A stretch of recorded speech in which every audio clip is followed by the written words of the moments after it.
What does this button do?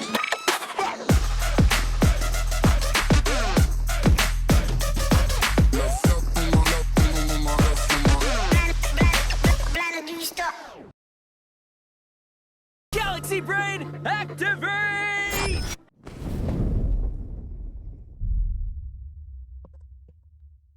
Getting really good at this timing stuff. And hey, my mic's even working today. So there we go.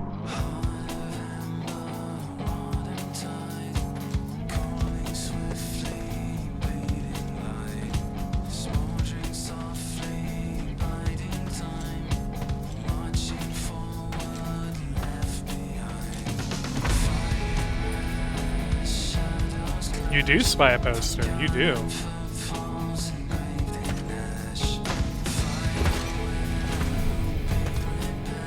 I have to remember that there's no camera there anymore. The camera is way over there. Hi, everybody.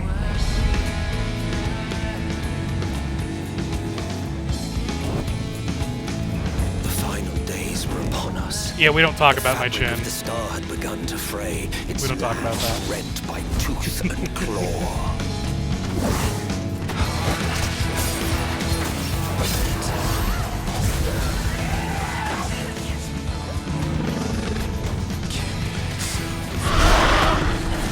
We just leave it at I misjudged. I misjudged how big half an inch is.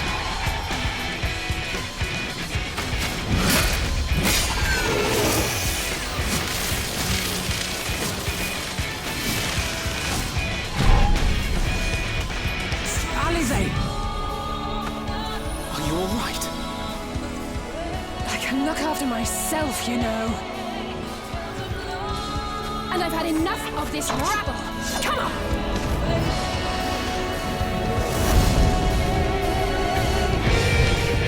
As the chaos spread, the star seemed doomed to unravel. And yet...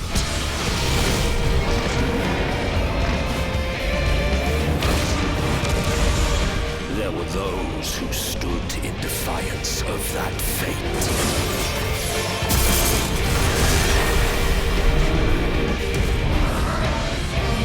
The hour is come, creature. It's all or nothing.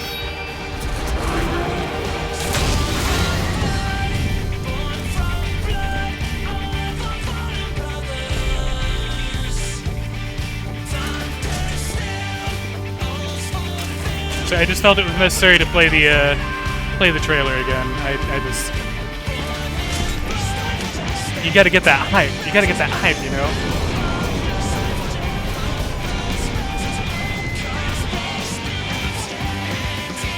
The stage is set, but will our hero deign to play their part?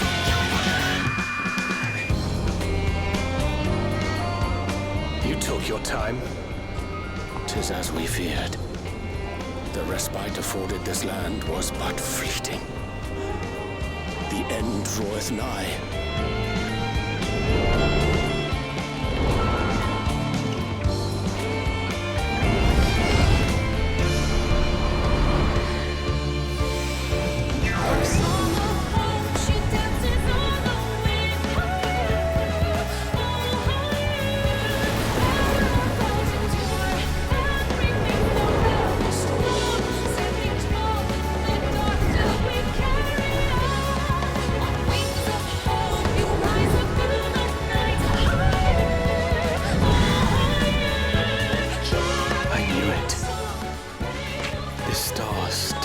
Secrets to tell.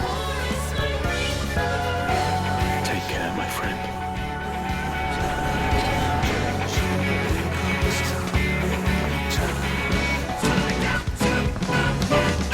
So, Charlian would keep its counsel while the world is lost to ruin. It would. Come what may, we shall live on. We must. Do as you must, then. But we scions will fight until the heavens fall, until our last breath.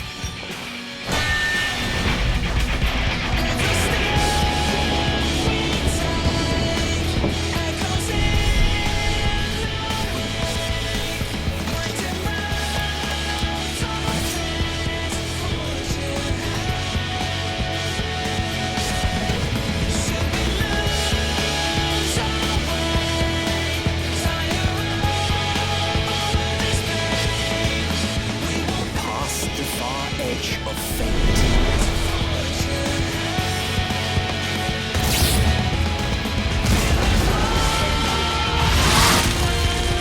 Green blades dark and Just want to point out it has a mouth butt. Space Worm has a mouth butt. That's weird. tolling the coming of the end.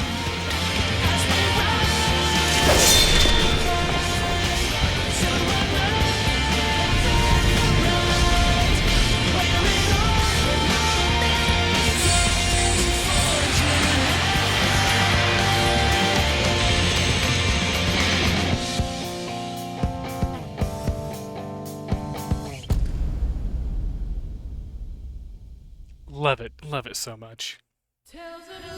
Just straight up, I'm gonna cry like a baby, like just bawl all out when that song inevitably plays during the final boss fight. And hey, we have a new scene, everybody. It's still a work in progress, but for whenever we have the chats with Caro, we now have a whole chat scene. My big beautiful face just right there for you. Yeah. Because that's what everybody wants to see, is me with almost no beard left. It's horrible. I hate it. I hate it so much. Not the chat thing, the lack of beard. Since when did half an inch mean like barely noticeable? Like, what the hell? Who did that? I mean, really? Like, is it because we're using Imperial? Would it be different if we were using, you know, metric? Did I get my beard get screwed because of Imperial stuff? Always been throwing out the Shook Roja face. Hey, and here we go. So yeah, that'll be our chat screen whenever we want to sit around and have a big old chat.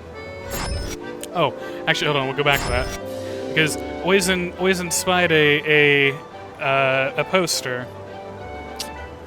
So that is the poster that Shemps sent me years ago, and I've just never hung it up because I didn't really have much of a place to put it.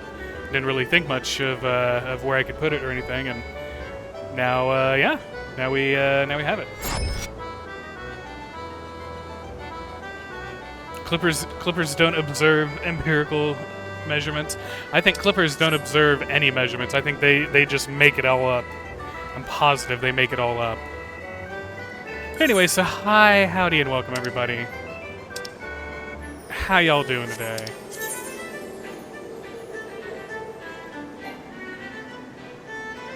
Oh, that's right. Yeah, okay. I never got attuned to that.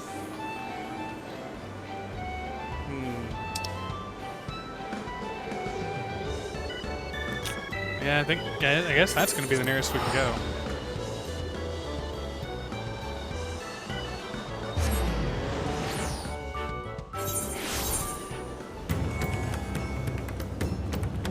So when last we left off, the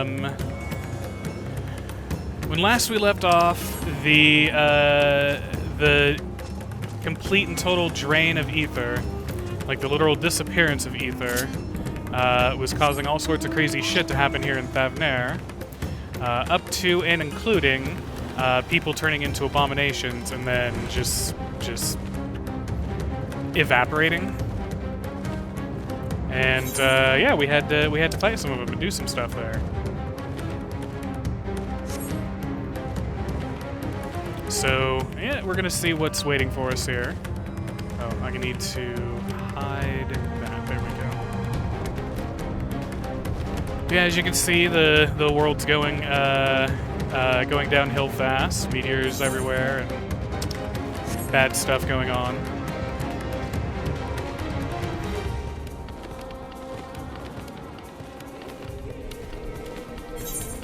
Outside of Community Game Night, I haven't, like, you know, to log in for the lottery, I haven't really logged in here much.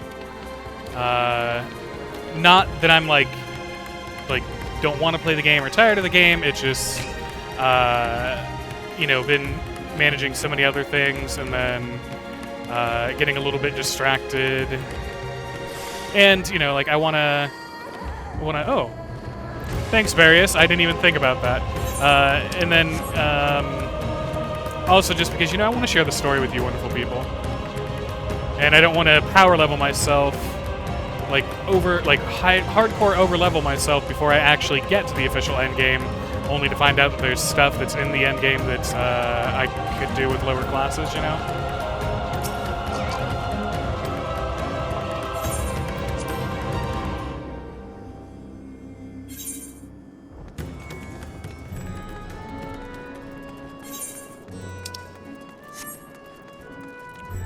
We're gonna attune to that aetherite first and foremost, if we're allowed to yet. Don't know if we're officially allowed to, but we'll go check just to be safe.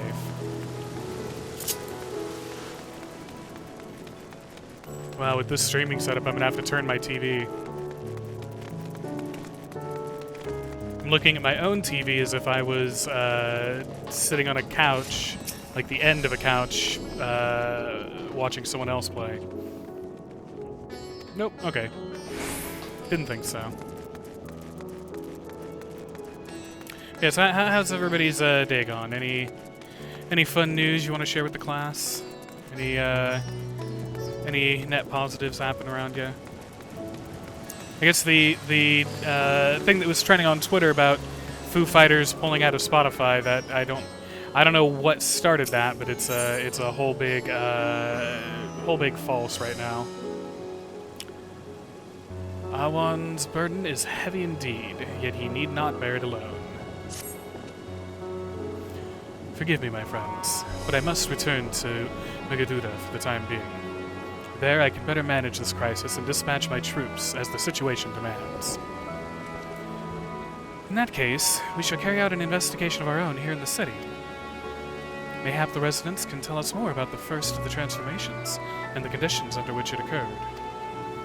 If we can ascertain what exactly triggered these tragic events, it may give us some insight as to a possible solution. Time is of the essence. Let us split into 3 groups that we may cover more ground. Alize and I will see to Pax's path. Thancred and Y'shtola, pray make for Dharma. I leave Arthur to Graha and you, Kuroja. Any information you can gather on the first blasphemy or the manifestation of the final days here in the city would be most helpful.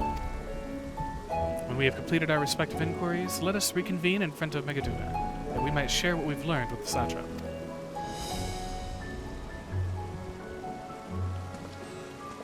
Alright. So we're gonna go talk to people and have them relive their worst nightmares.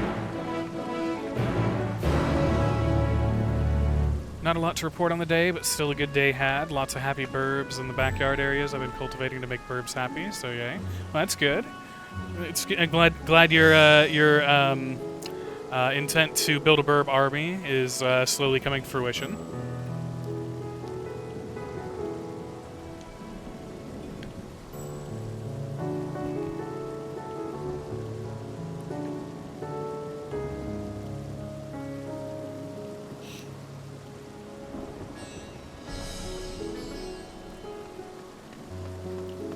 It's much like my cat army. All the cats are doing healthy and well, and they have had 2 beds donated to them. One from my stepdad. He brought out. I don't know. I think he got it from a family friend. I think their dog passed, and so they gave him the bed, but he doesn't have a need for a bed because Mom's dog has, you know, all the luxuries in the world. But that's pretty much like 90% inside dog. She only goes outside like when Mom's away or when she needs to potty, which she has a very nice doghouse built for her that has its own little awning, its own little porch. It has a heater built into it and everything, windbreaks on it. Anyway, so yeah, Mom's dog has everything she needs. The other 2 dogs out there, they are outside dogs, so they have their own houses with some bedding in it, but he didn't have any need for this bed, so he gave it to me to give to the cats. And then now that we finally cleaned everything here, Lucy's bed is being provided to the cats as well. Arthur is home to the High Crucible of Alchemia, whose alchemists forged many of our warding scales. That seems as good a place as any to begin our investigation, don't you think? Spoke briefly with Nuhadin, the chief alchemist there, our last visit. He should be happy to answer our queries. Sorry, I skipped one of the text boxes there because I forgot I'm playing Final Fantasy and not Animal Crossing, and you know, Animal Crossing I can just skip through them all because I've seen them all 100 times. Yeah, double cat beds for the kitties to enjoy. It's amazing how well the kitties have gotten along together. Out on the back porch, there's a couple chairs there that we don't really use, but they're there, and they have little cushions. And there's been a couple nights over the last week or two that I've had to go outside at night, and 4 cats will be all piled up in one of the chairs together.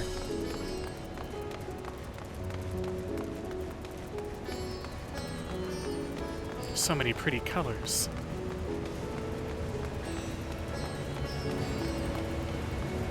Oh, even more pretty colors. Is this how they make Kool-Aid? Is this the Kool-Aid factory?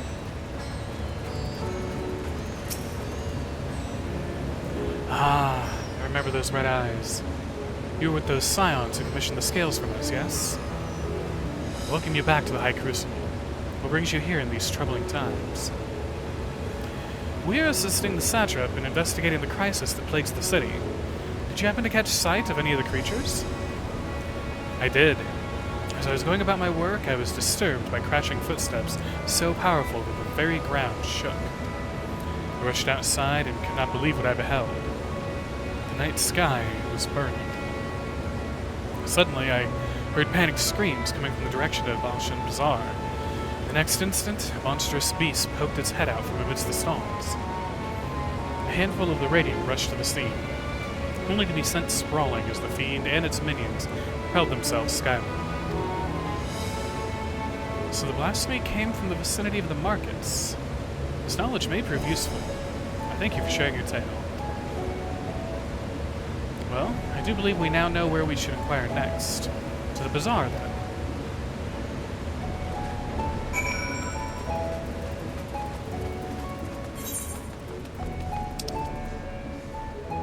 Okay, yeah, those other 2 buildings aren't connecting buildings.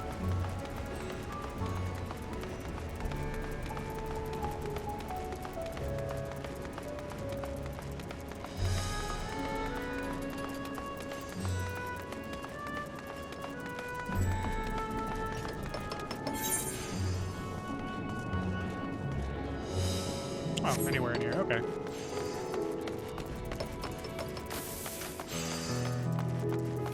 Oh, that must be for... Ah. Okay. I'll have to come back and do that later. Something to expand the bazaar, so must be for a bunch of crafting and gathering stuff.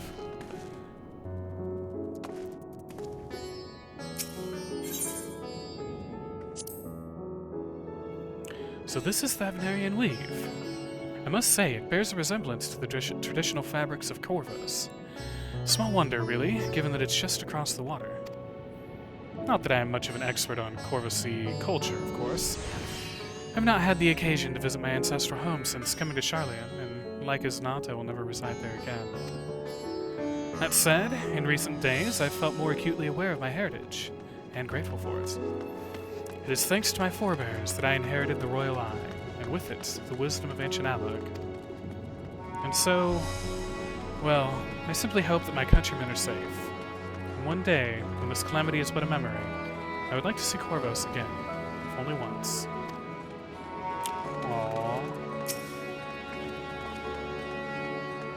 Forgive me, but my shop's closed until further notice. Needless to say, we've more pressing concerns these days. We've come not in search of wares, but information concerning the enormous fiend that tore through the bazaar. Did you perchance witness anything? I'm afraid not, my friend. I was here the whole time, so I only saw its little minions. Made a mess of the place, they did. While that was all going on, the great big one tore through the west side of the bazaar. You'd have better luck asking there. Okay. That great big one being, it was kind of dragon-esque, if I recall that dungeon. I also fear the next dungeon I run because I'm so out of practice right now. Something the matter, traveler? You're lost. Perhaps I could be of assistance. Your offer is most appreciated. We're not lost, but we are in need of information. Might you know anything about the gargantuan beast that rampaged through the bazaar? Aye, I saw it all, though I wish I had not. I was going about my work when all of a sudden a piercing scream cut through the air. I turned around, and there was the fiend, its massive body bursting through that entryway with the force of a tidal wave. And then it was gone as quickly as it came.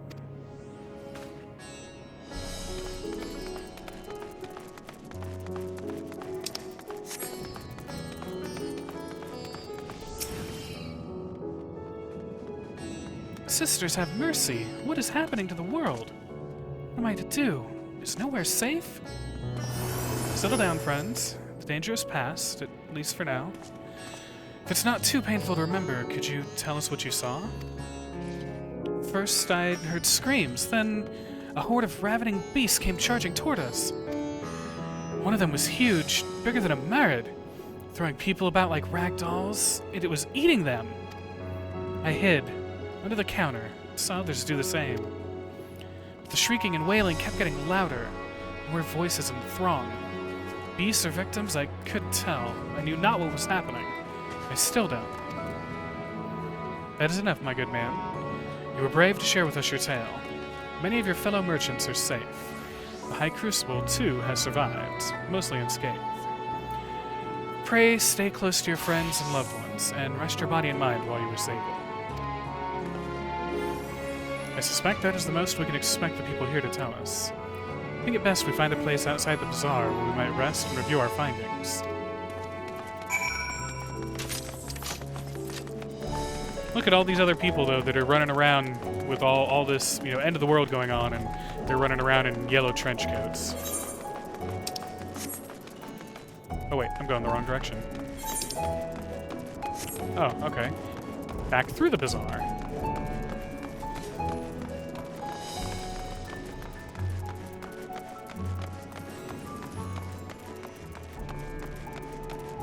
Oh, hey. I just thought about something.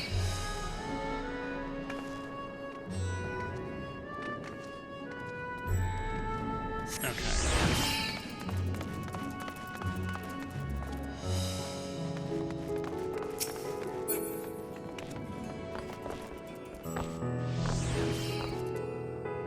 That one was really easy.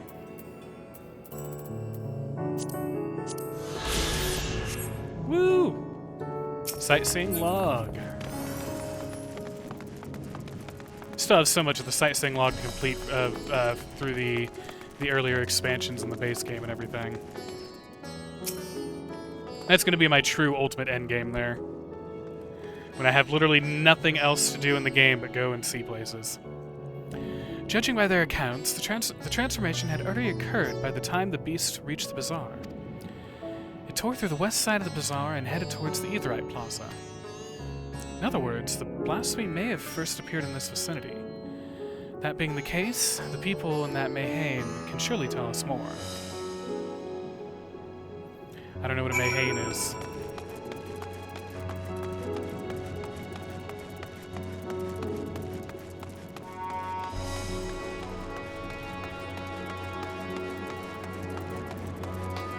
Miride's Mayhain.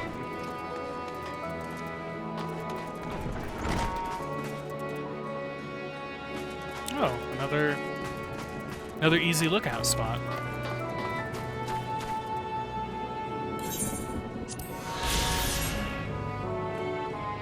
So yeah, for those that aren't aware, so the sightseeing log, you get it given to you by, I think initially it was like some old lady, and then each expansion there's a new person that gives it to you, and it'll have kind of vague hints of where you're supposed to find a spot to do an emote at. Most emotes it wants you to do is just the lookout emote, but sometimes it wants you to do a different one.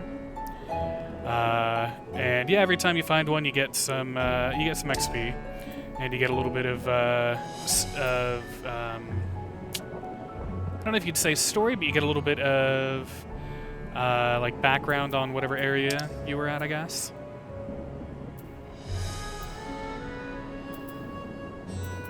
So, for example, this place that we're in, owned and run by the eponymous Merid. This Mahane offers light meals and beverages, with the main draw being its myriad varieties of liquor distilled by local alchemists. Foreign visitors are often entranced by the stage performers, whose movements incorporate elements of traditional Thavnarian dance. Okay, so it sounds like it's more or less kind of a tavern, is what a Mahane is.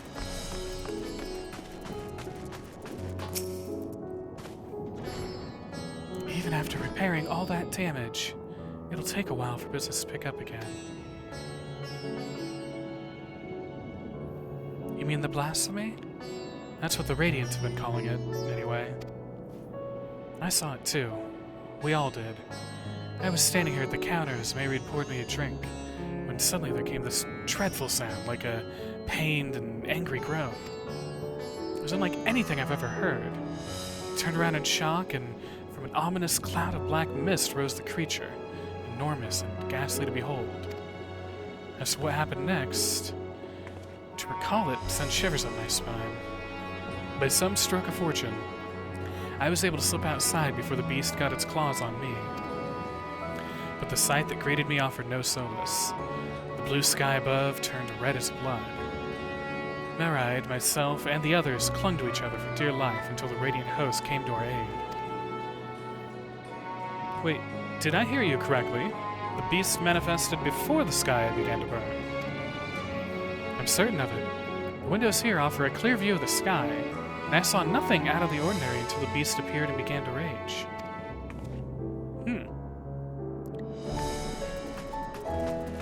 They wouldn't point that out. Graha wouldn't point that out without a reason.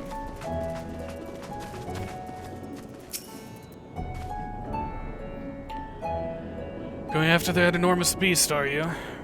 I saw it. Including the very instant that poor bastard transformed. Damn the gods for putting me there. Started over there, by the window. A few men, merchants probably, talking and drinking.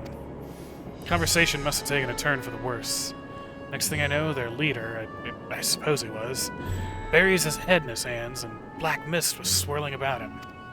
And his whole body just bursts apart, and there stands a hideous, slavering beast.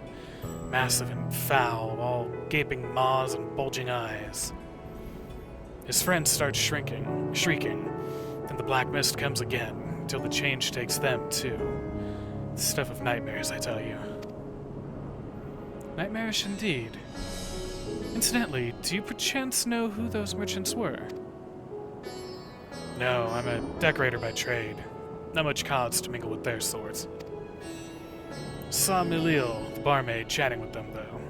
She might know something.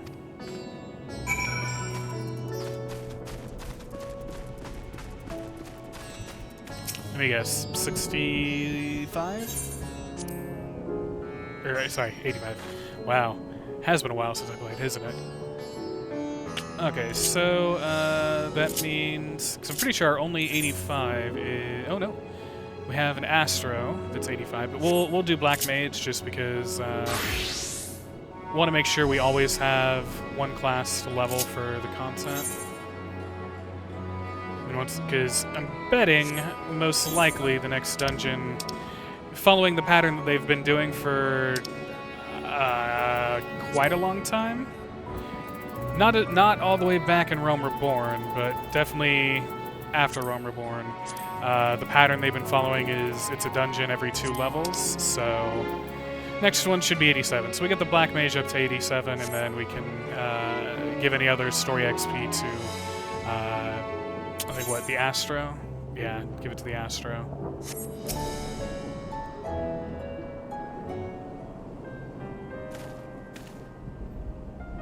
Oh, hello there.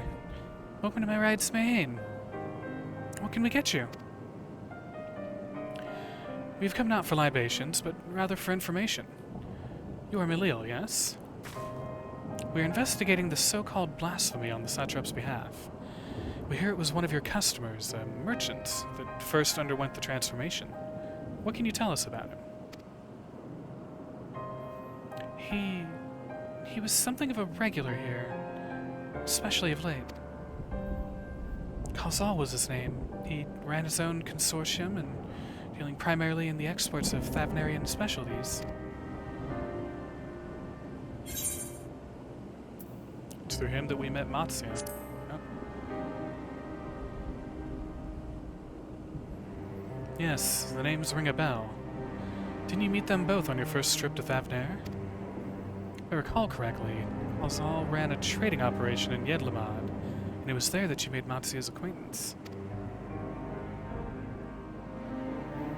Yes, that is the same Khazal, no doubt. Rather successful man, from what I gather. That said, it was clear that he had fallen on hard times of late. Those ghastly towers popping up everywhere cannot have been good for business. Even now, with the towers gone, the collapse of the Empire has led to all sorts of problems elsewhere. Market for luxuries is surely not what it once was. Trying times for the head of a trading consortium, indeed. Khazal was a compassionate man. Even as his own business suffered, he did what he could to provide for the artisans, fishermen, and many others who counted on him to sell their wares. Indeed, that was the very topic of yesterday's meeting, as far as I could hear. Yet, as they discussed matters further, Khazal's tone grew grave and grim. It was then that... Forgive me, I would not have you recall the memory if it brings you pain. If I could, I would ask just one more thing. Did you notice anything unusual about Khazal in particular?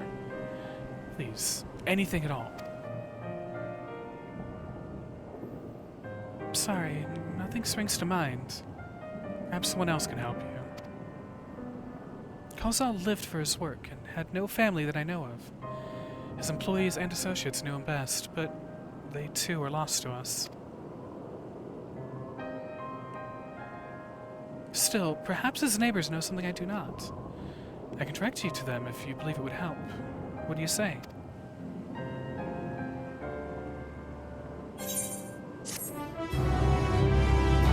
Okay, I'm gonna theorize for a second. So, the sky wasn't all wonky until after Khazal got turned, and they mentioned black mist. So, I don't know. That sounds to me like. Oh wait, no shit. No, he's dead. Oh, I was gonna say it sounded like our boy Fandaniel was maybe teleporting here and doing some shit, but he's dead.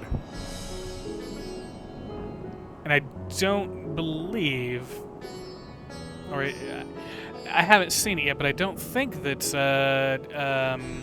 what's his name, Xenos can use the little portal magic shit. So, okay, never mind. My theory was already shot down by myself.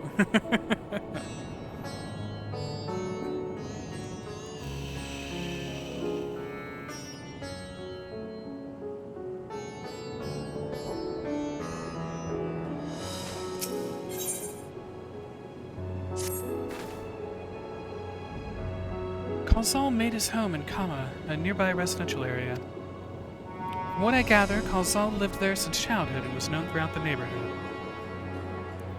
I did try, thank you, Oizen. Kama? The name is new to me. How do we get there?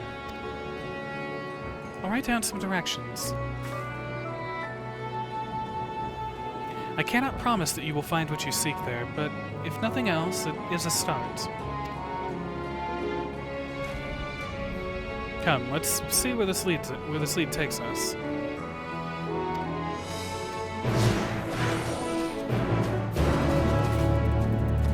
Walk in with our cat friend.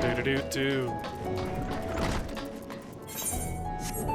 we'll just take the long route. I mean, there's talkie circles, so. Oh. Let's see. After leaving the Mayhain, we're to retrace our steps and head back towards the Aetheryte Plaza. Okay, but I thought you were gonna tell me something else. The residents of Kama should know more of Kozal's circumstances. If we follow Millil's directions, we'll be there in no time. Alright. Thought you wanted to, like, tell me something cool about the artwork here, or something like that.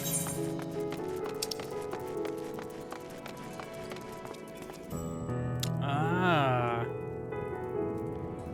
Okay, this is a roundabout one.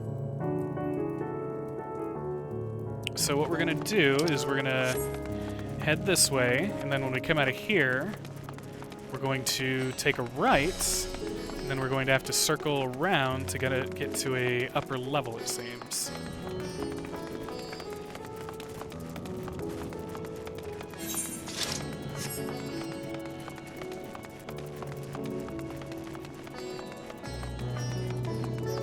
Let me guess, ass directions?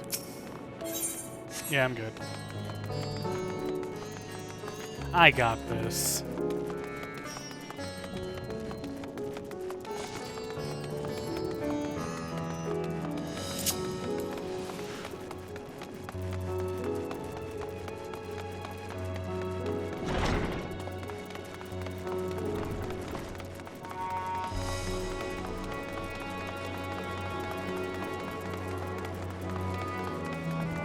Is it still directions? Yep. Okay. Kind of a boring travel companion, Graha. Thought you'd maybe have some funny jokes or something for us.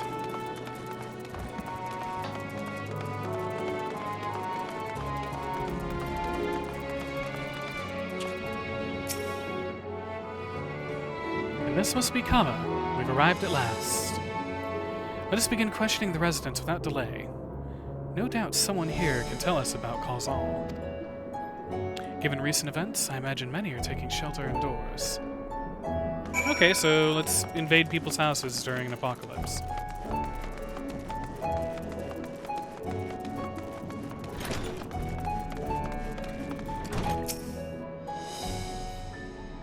Kozal, you say? Yes, I've known him since he was a boy. If there was ever a man who was born to be a merchant, it was him. Always early to depart and late to return, he'd spend his days procuring the finest wares and seeking out willing customers. You could say it came to him as easily as breathing. Sadly, business was flagging of late.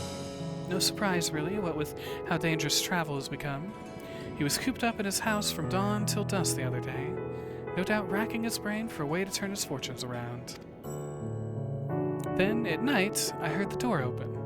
I looked out to see Kozal sitting on a bench, his head hung low. A man with the weight of the world on his shoulders. I see. The situation must have been quite dire indeed. Did you notice anything else out of the ordinary? Nothing to speak of. Other than the troubles with his consortium, he was the same old Kozal. Cordial and honest, like always. These questions you were asking, has something happened to him? He wasn't caught up in that terrible incident at the bazaar, was he? I don't travel much these days, but my daughter has told me not to venture outside. Stuck in here as I am, I've heard little about these bizarre goings-on. Rest assured, the city is safe for now. The situation may change without warning. I urge you, stay close to your daughter and be prepared to take refuge should the satrap order this. Alright. And Oizen has redeemed a minion pick.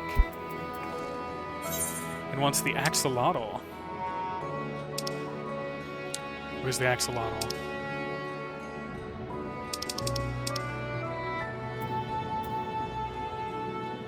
Axolotl.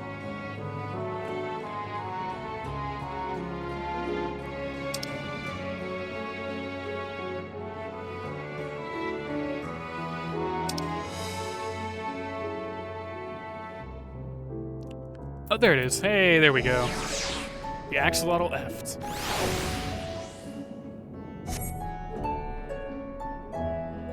Oh, look at it, it's so tiny.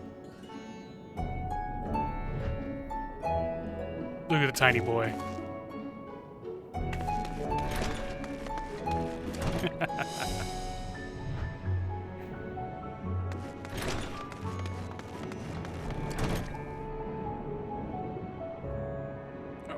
Give me 1 second here. Ah. Next thing I need to invest in is a better ass.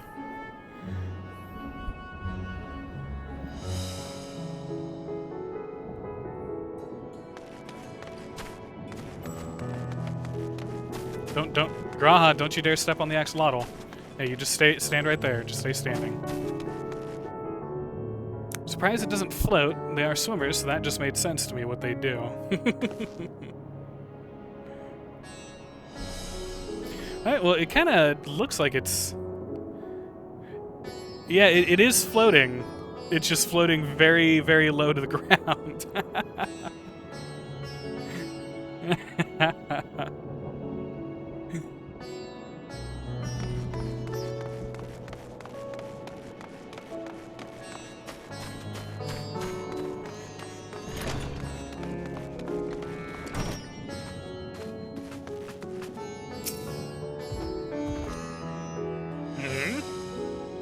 Could you come back another time? I just woke up and I'm not exactly in the mood for idle chit-chats. Well, that's one way to avoid the panic, I suppose. Pardon our intrusion. You may not have noticed, but great dangers come to Thavnair. I encourage you to stay alert and prepare to flee the city should the situation turn dire. Before we leave you in peace, pray allow us to ask a question or two. Did you know a local merchant named Kalzal? If so, did you notice anything unusual about him recently? Kalzal? I know him. In fact, we spoke just the other day. Like many others, his business was doing poorly. Still, it seemed as though he managed to turn things around, thanks to a generous order from Riveda Fibers. Why, he was practically dancing in the streets. I haven't spoken with him since, but I assume it all went well. Jinabaha might be able to tell you more, though. As I recall, he was the one who brokered the arrangement. Jinabaha at Riveda Fibers. This sounds promising.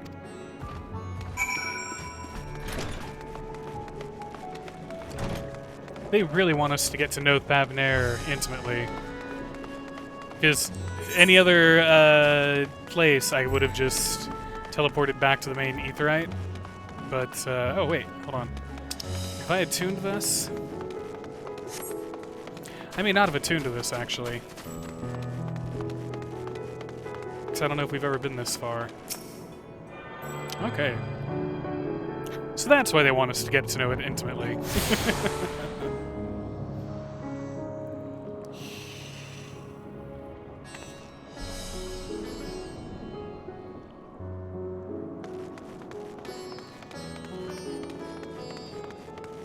Look at it swimming deftly between Graha's legs there. Such an agile, beautiful, majestic creature.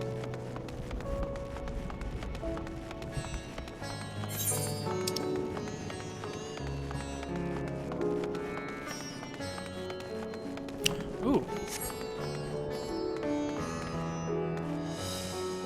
Oh, that seems like a risky jump.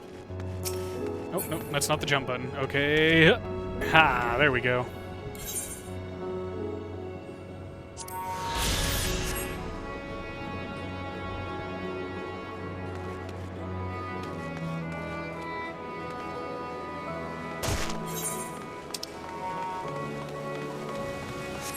I hope we can still get to where I need to go. Oh yeah, okay. We'll just go up this way.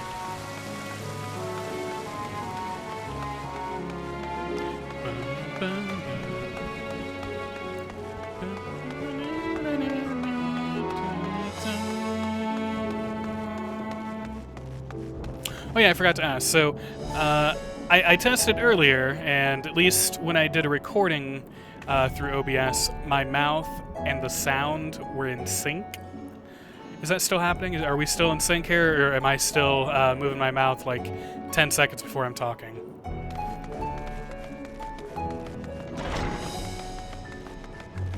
God damn it. It's slightly off.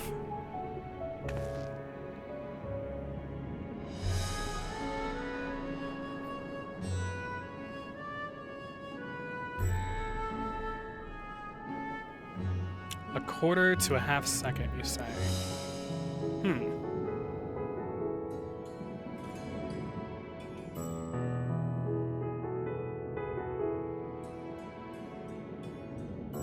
Wonder why with the recording it was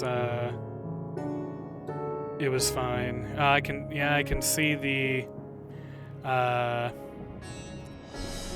looking at OBS here, I can see that the camera like just like I can tell a little delay just in my own movement here.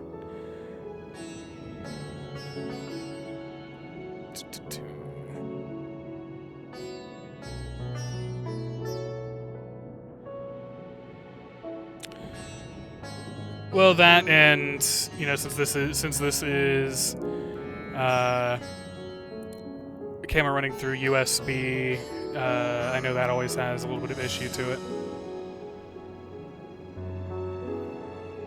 Exactly. See, Oizen gets me. Oizen gets me. Now I'm just gonna do one thing, which is.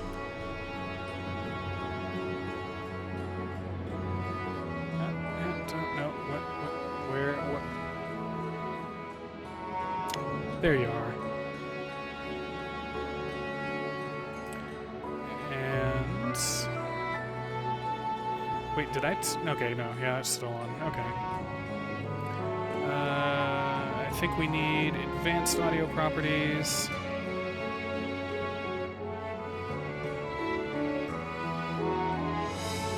So we'll try 50 milliseconds. We'll see how that works. Hi, everybody. Yeah, we'll see how that works, and maybe I'll just have to do some testing of my own after the stream's over. Actually, I guess I should have asked, is it that my lips are moving before the sound, or that the sound was happening before my lips? Because that changes things there.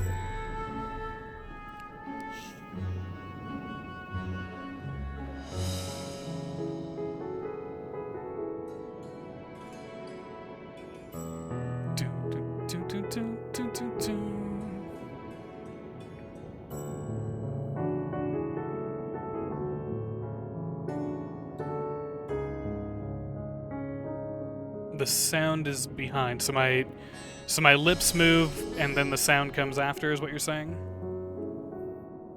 Okay.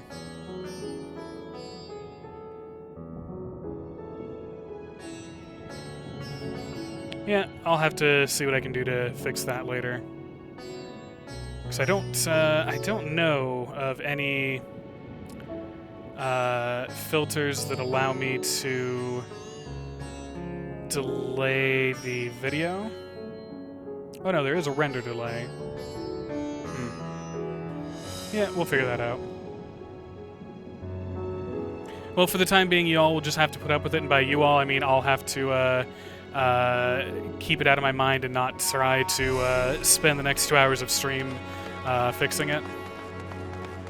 I don't know why streaming's gotta be so fucking hard, man. Like, just so many tiny things. So many tiny things.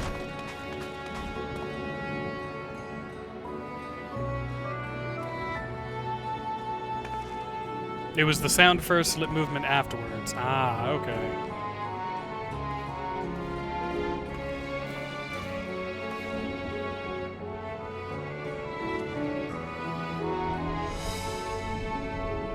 It's not my fault for using Apple, it's everyone else's fault for being jerks that don't want to support the superior platform.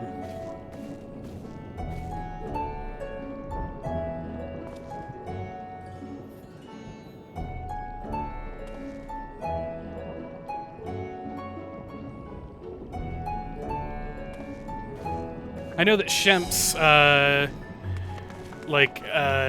a couple years ago maybe, or a year ago, offered me his old Windows machine to use for, just to handle the streaming part. And I had thought about it, but then again,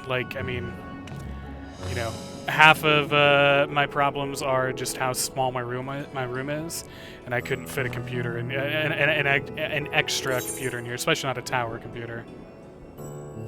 I'm not as keen of eye as Bradbury, mayhaps.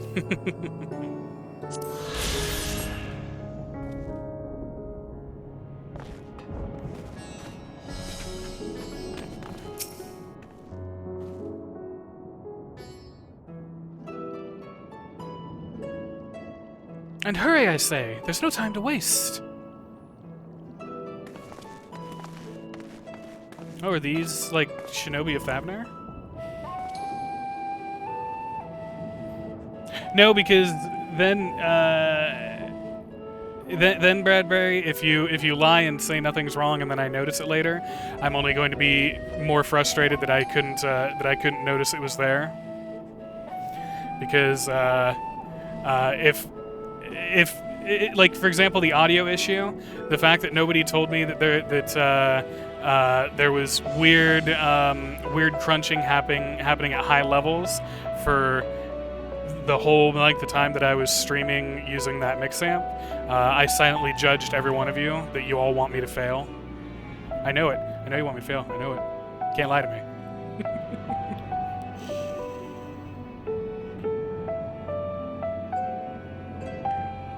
See, now just wait until I end up getting the LED lights and spend an entire month just fine tuning, the difference between this blue and this 1 pixel different blue.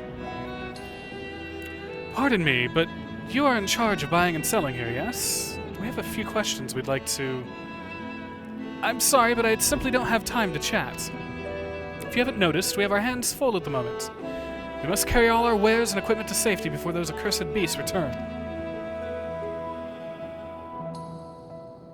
In that case, might we be of assistance? Perhaps we could speak when the job is done.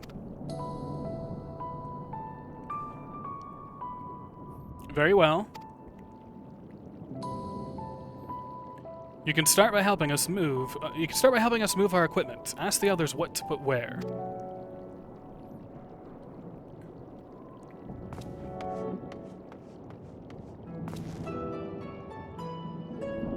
And you can carry our fabrics. Oh, what? Because my character's a woman, you just presume she's gonna carry and like to fabric? I mean, she does like that. I like fabric, but still, sexist. Go through that door and speak with Kamala. She'll tell you the rest. Oh wow, I didn't know the Biden campaign had to deal with Final Fantasy. Remember, these textiles are our livelihood. Handle them with care.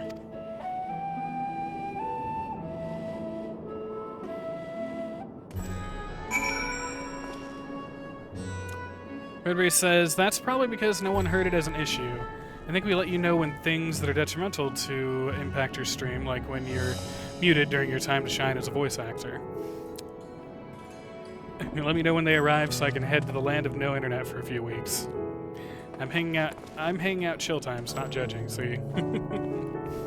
Well, you see, that's just a thing for me, because I view it as if everything with my stream isn't as acutely perfect as it can be when somebody just happens to click on it to check it out.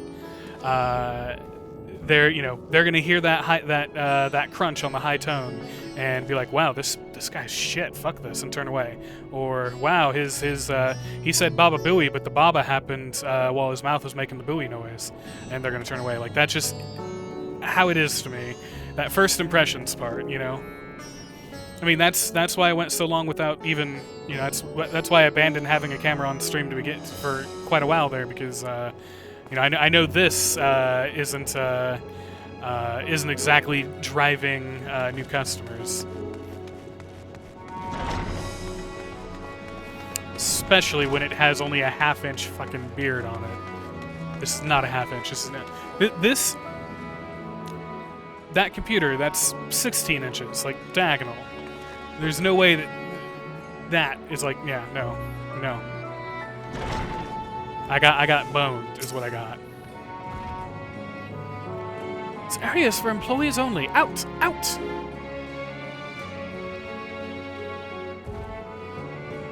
What's that? You've come to help? Oh, praise be to Mendrova. Kind stranger, I welcome your assistance. On your way here, you passed 3 storehouses, yes? But I do get what you mean regarding bounce effect if things seem jank. Although you don't run jank, so... I agree with what you're saying, but you hit a point of diminishing returns. Every time you don't advance the story and focus on sinking lips 99% of people won't recognize, a viewer dies inside. Also need to test this. Oh boy. Well, because of the new stream setup, Barius is making me get out of my chair. Jeez. Oh.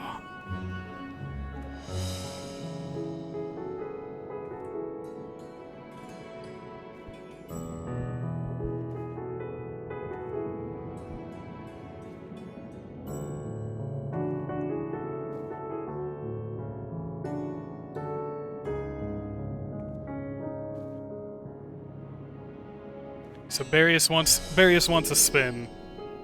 Now this is going to be interesting. Yeah. Oh, my fingers are blocking there.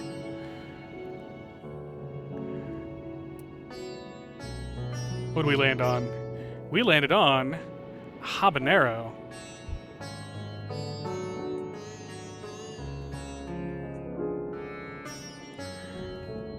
And that would be... Oh, they're the orange ones. These little orange buddies.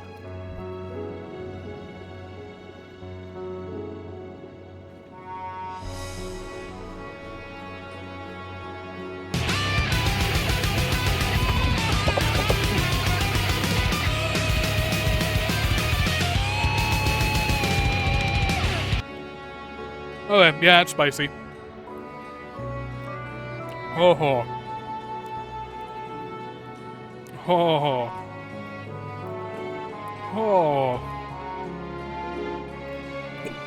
Oh, there's the hiccups. Oh. Ah. Sloppy.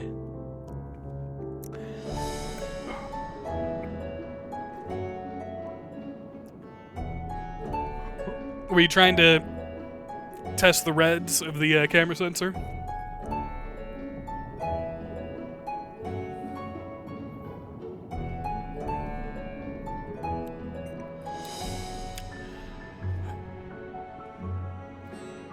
This isn't to get the hotness to go away, it's to get the hiccups to go well.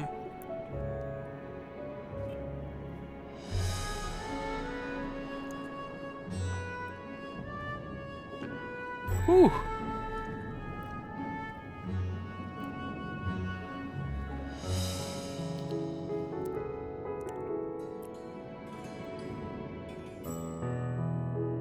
That's weird, it made my balls hurt. That'll have to be addressed at some point. Anyway.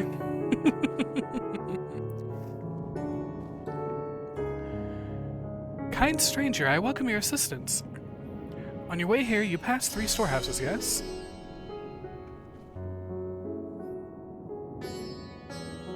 Spin a red ticket for that, too. Comments in Discord to follow.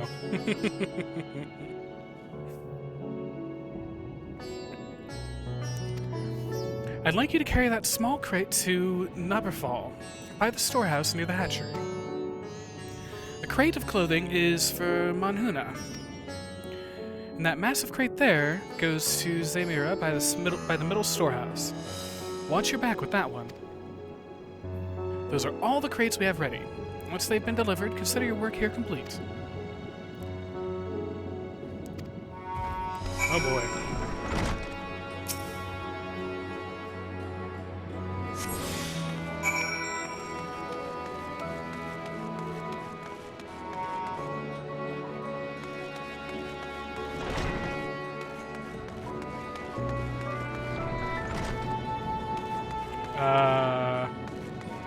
Shit.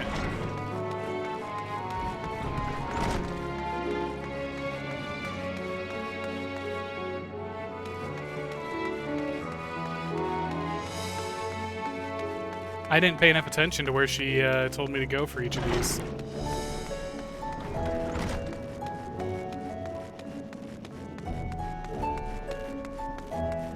Oh, right here. Okay. Ran right past you, buddy. Thread, is it? Then you've come to the right place. Thank you for your aid.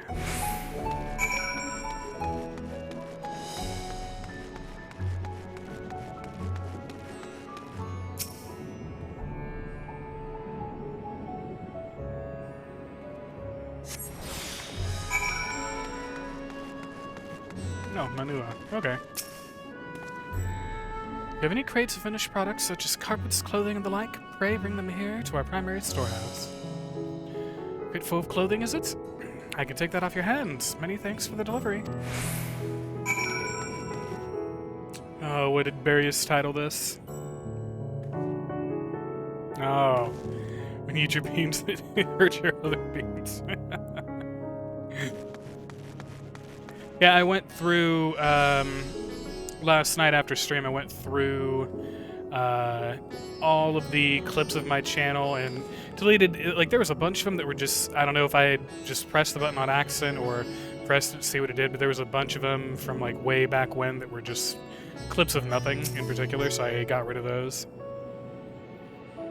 I left all the clips that everybody wants to try and cancel me with, so you're safe there.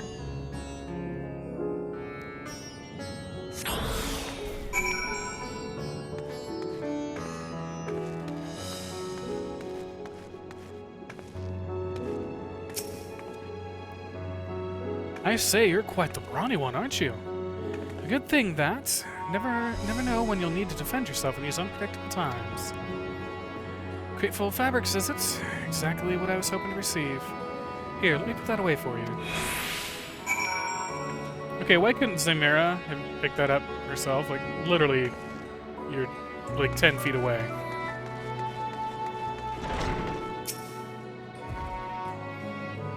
You carried all the crates to the storehouse, as you say. So quickly, too. Why, I've never seen anyone so strong. I and my associates will see to the rest, so please return to Jinbaha and assure him our work is proceeding apace. To tell the truth, we're grateful for this distraction. Too many terrible happenings of late, but generous souls like yourself give me hope that we may emerge from this trial even stronger. I pray we meet again in more peaceful times.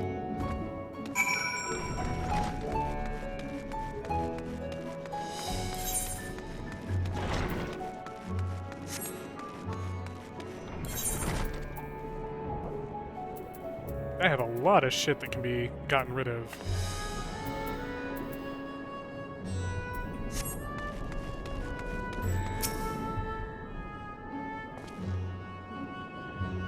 Done as I asked, have you? If Kamala is satisfied with your work, then so am I. You have done us a great favor, traveler.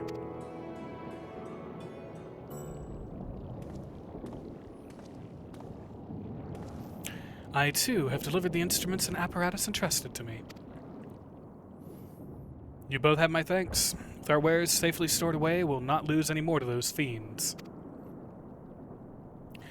I take it that your establishment did not escape the attack unscathed? We did not.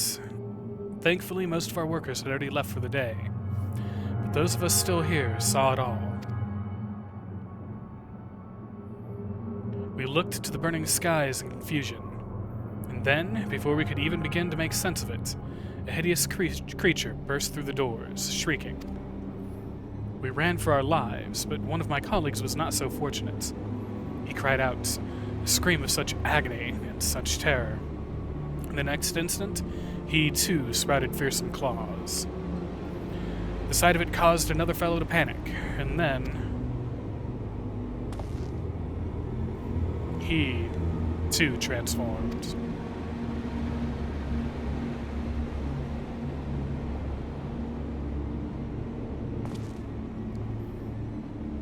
I'm sorry. There was something you wanted to ask? Indeed. You knew the merchant Khazal, did you not? I believe he had some dealings with your establishment. Khazal? I know him well. We'd arranged for his consortium to deliver a large shipment of fabrics, but in the end, we received a better offer, and had to turn him down. I understand his business is struggling, but so is ours. Another of our most reliable trading partners agreed to transport the goods for a much smaller commission, and we'd have been fools to refuse. I felt terrible for withdrawing the offer, but you must understand, we simply had no choice. He tried to put on a brave face when I delivered the news, but his dejection and despair were plain as day. He said he'd discuss it with his associates, but I could tell he'd all but given up hope. Dejection and despair.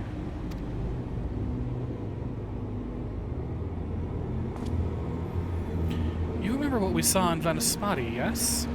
Soldiers and jungle dwellers pushed to the very brink, turning into beasts one after the other. It would seem the same phenomenon occurred here. The poor craftsmen attacked by the fiends, as well as those that witnessed it, all undergoing the change. I suspect that everything began with Khazal. By all accounts, it was he who suffered from the most profound and piercing despair. Wait, could that be it? Such intense emotions were what triggered his transformation?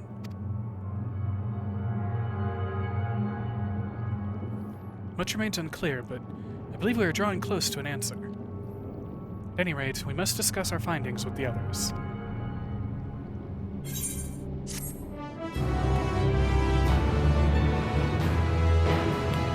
So, probably, at least a little bit, tied into the whole thing about, like, emotional ether. You know, they'd mentioned that being related to how, I guess, our limit breaks work in a way. Emotion being able to let us like the emotional ether being able to let us surpass our own limits, and so I'm guessing this would be the polar opposite of that.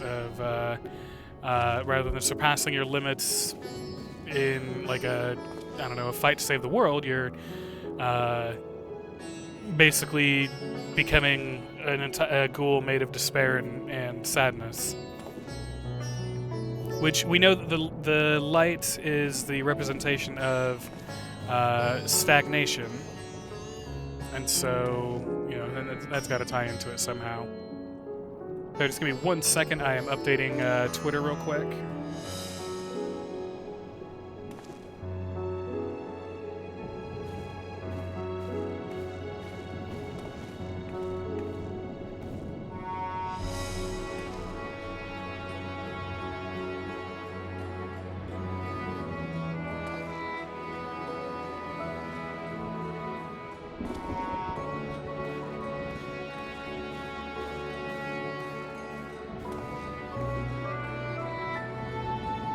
Alright, there we go.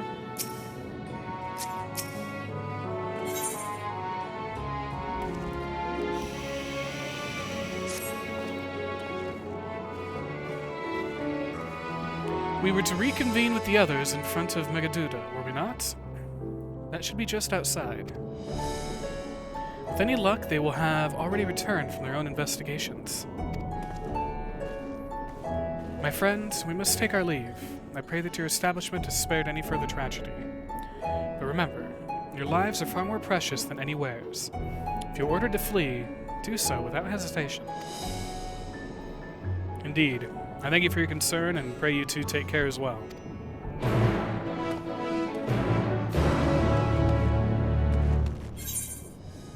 Okay, so we can get there through up here, maybe? Can't tell if there's actually an exit here. Okay, yep, there is. Oh, look at all these pretty trees.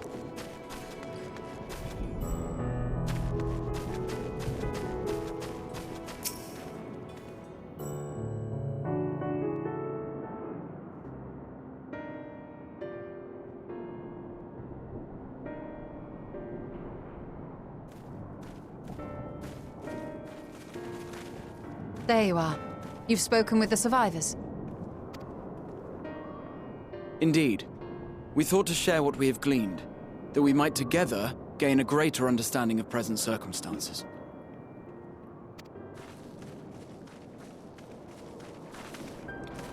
Fortuitous timing. Alize and I completed our own investigations not long ago. Then we should take a moment to compare notes. Shall we begin with the two of you?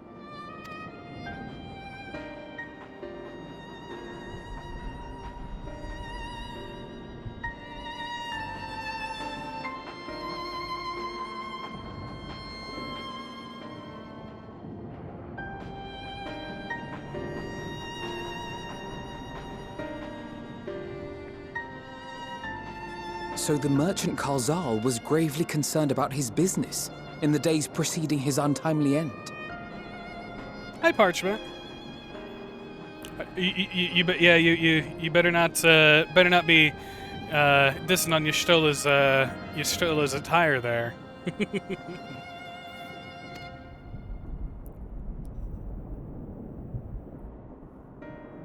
The tales we heard were much the same. The first victims to be changed into blasphemies were all overcome with anguish of one manner or another. Then those who saw their loved ones stolen before their eyes succumbed to a similar panic, setting in motion a chain of transformations. Fear, unease, despair. These negative feelings serve as a catalyst. If so, then it is not unlike the calamity that befell the ancients. With their creation magics, they unwittingly gave form to untold horrors. Had they simply lost control, surely it would have manifested in many forms, not all of them monstrous. Yeah, I was just gonna say she's got a lot of Lulu to her, doesn't she? Yet somehow, this phenomenon is triggered solely by the darkness in their hearts, a common thread with what we now witness. Common, but not identical. While the beasts the ancients faced were forged with magic alone, those of today are born of sentient beings.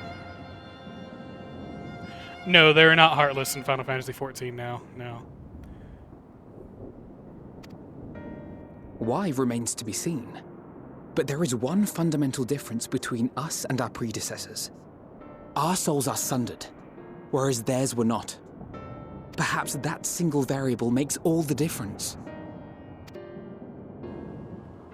If I may, there was another detail that troubled me.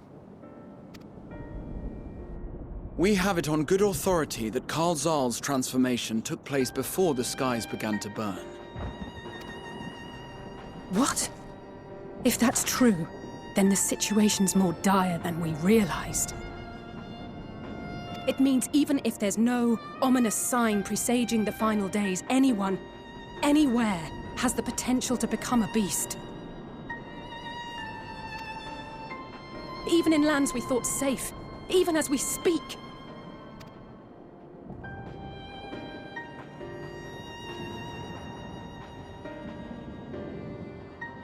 Look! It's the satrap! The satrap! Thank the heavens.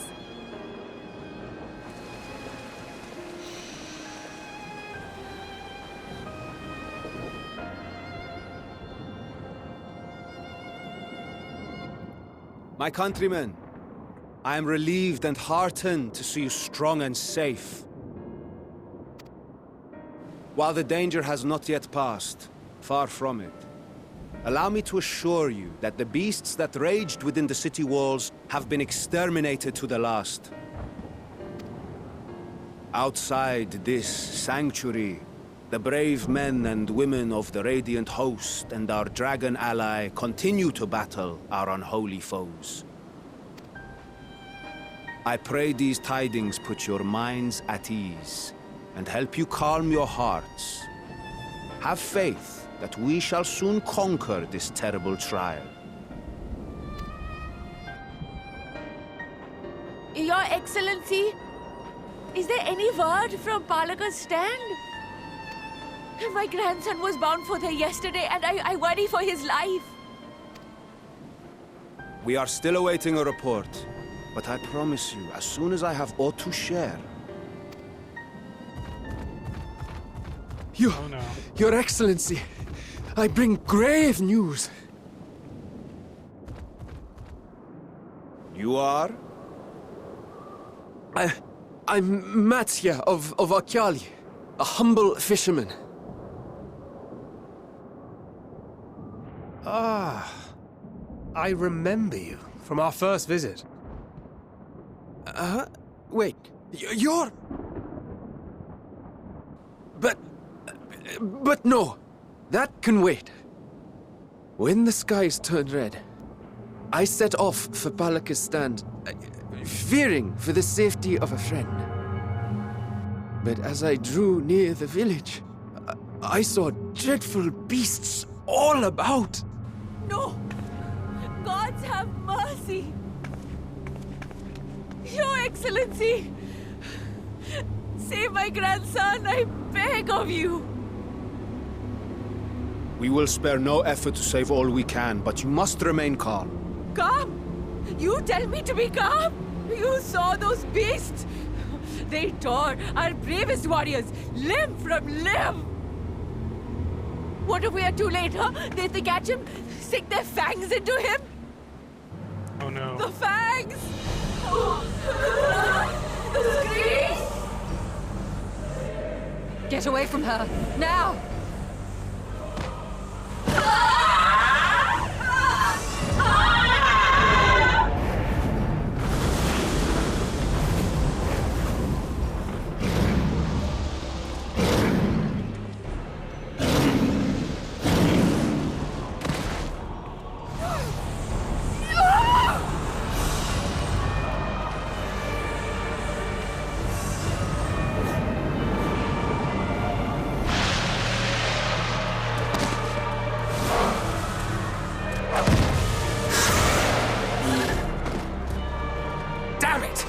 We've got to kill them before it spreads.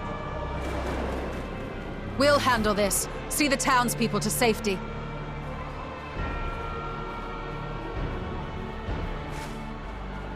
Run as fast as you can!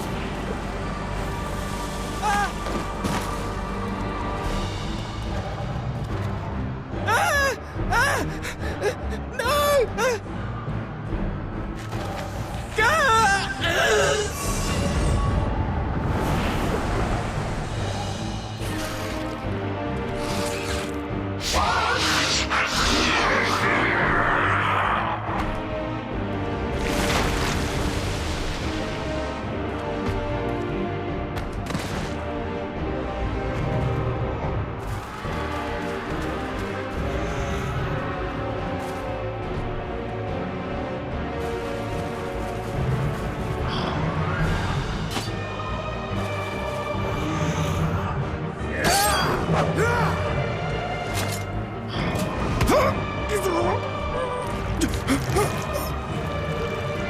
Vitra, our people, you must save them.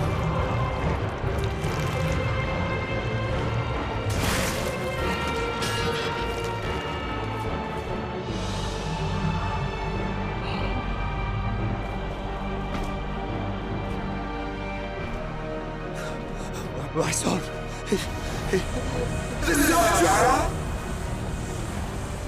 Enough! You must run. For their sake and your own.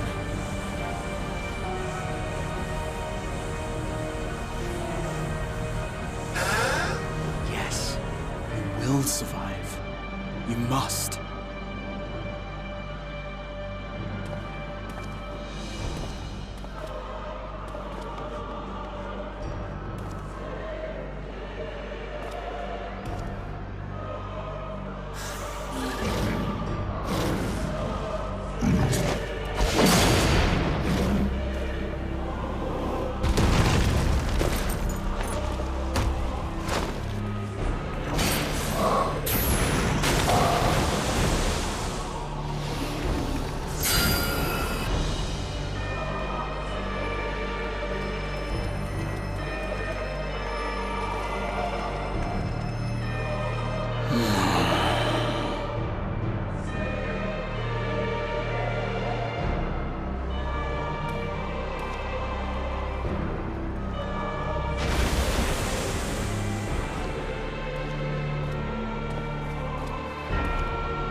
Be strong, my friends! Fear not, for we will defeat these abominations!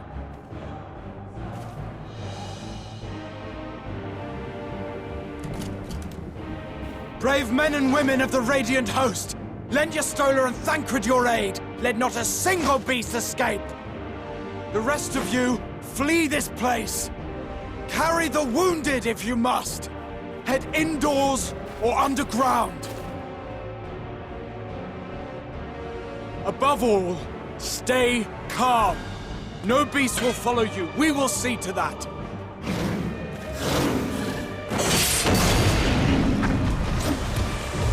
Alphino!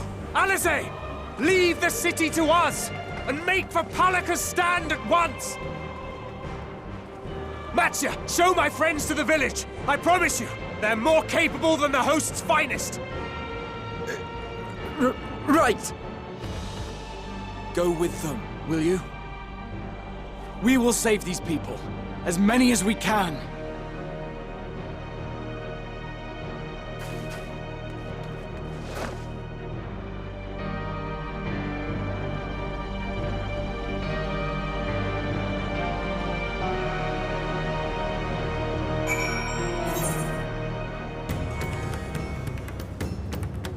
Huh. Well, that was a hell of an ordeal. Let me catch up on chat here.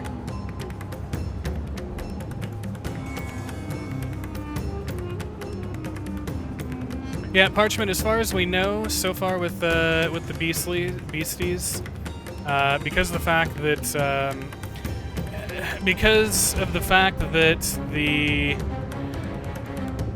the first primal, the first fake god made from wishes, Zodiark was destroyed. He was, I guess you could say, the Avatar of Darkness. Because of him being killed, the world is now out of balance and overflooded with light. And light ether, light represents the stagnation of ether, whereas dark is kind of growth and change and happenings. What we've learned in this stream so far is, at least the theory the theory that seems pretty well proven is, being overcome with despair, losing hope. Just that's what ends up turning you into one of these beasties.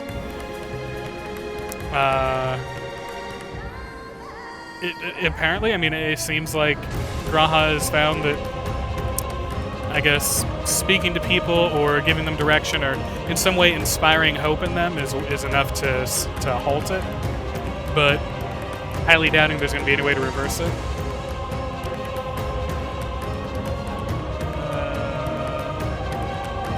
This reminds me of a Korean webcomic and Netflix series called Sweet Home. Similar sort of people become monsters when they succumb to their worst emotions story. Poison says, that sounds good. There's a lot of stories, myths like that cross several cultures. Yeah.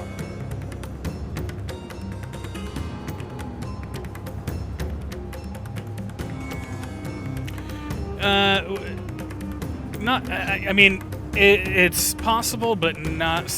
It's possible, but not likely. The reason I say that is that what's happening does follow with the order of the final days that we know occurred back before the world was sundered, and that's what happened to the kind of the original people.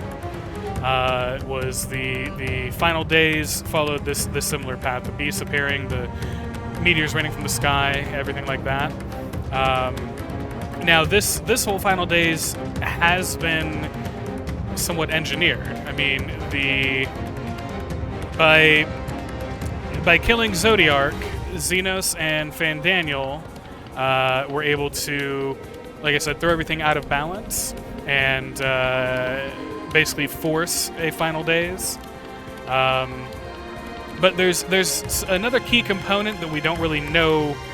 There's another key component we don't really know what's causing it or anything like that, which is that ether ether within the ethereal sea, the ethereal sea, you know, within the planet, has gotten really thin in a lot of places, and we've been picking up on that for 2 or 3 expansions now. But I guess it's kind of finally come to fruition, but we don't know why. We don't know why the ether's thin. We don't know what exactly. We don't know all the mechanisms that are within the final days. We know the effects, but we don't know like why they're being caused or anything like that.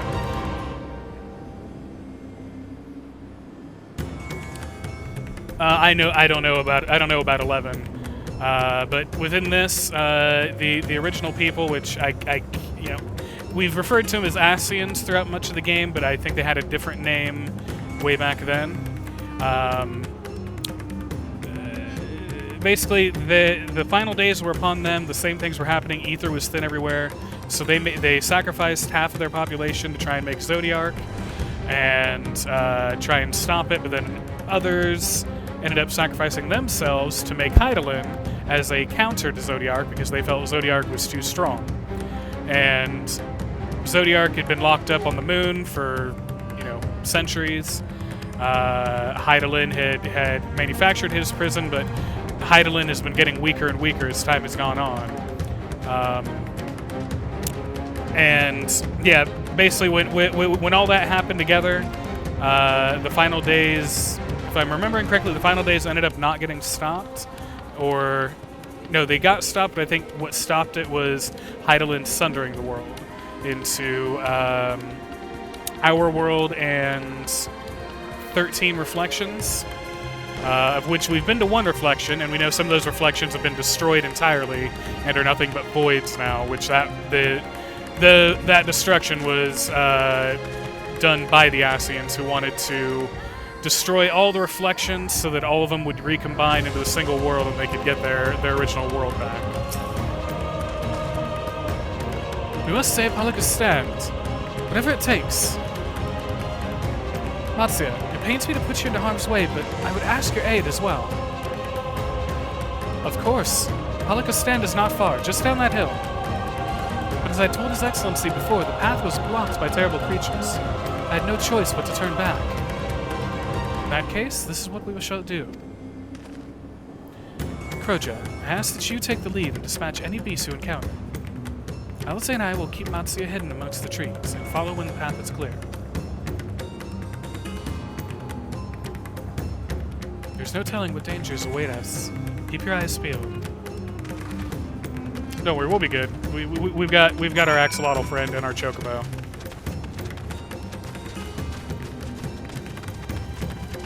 Yeah, basically, long story short, Parchment, there's a whole lot going on that even I still haven't completely parsed yet. And I still need to fully parse everything that happened in Near Replicant last night, too.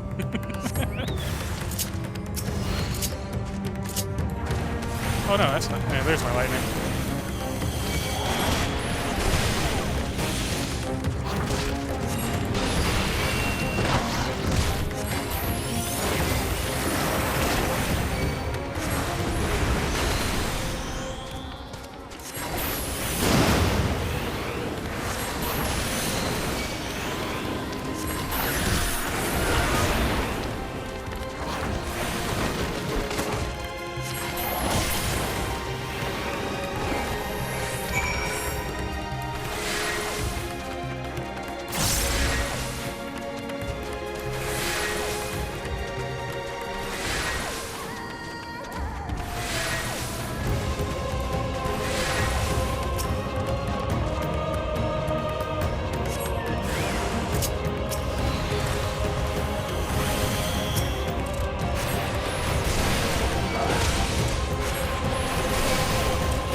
meet up with you guys in just a moment. I wanna go catch this Aetheryte real quick.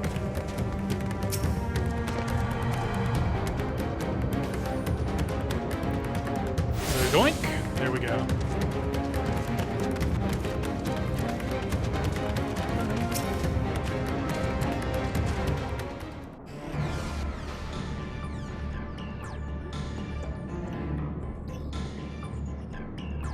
It cannot be.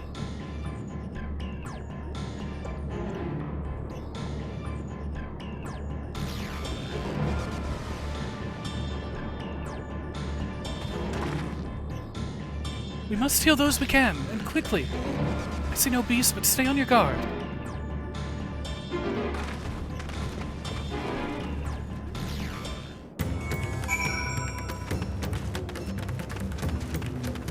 Black Mage, I am perfect for healing. Villager has no pulse, nor do they appear to be breathing.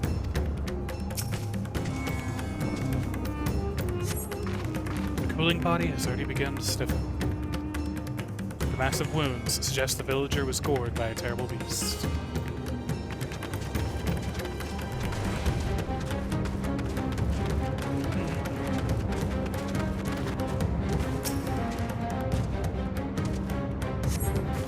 Though the villager's injuries do not appear to be life-threatening, he does not respond to your efforts.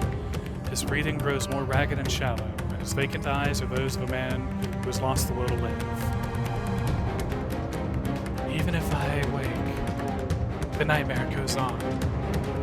No, leave me to sleep. You call out when the man does not respond.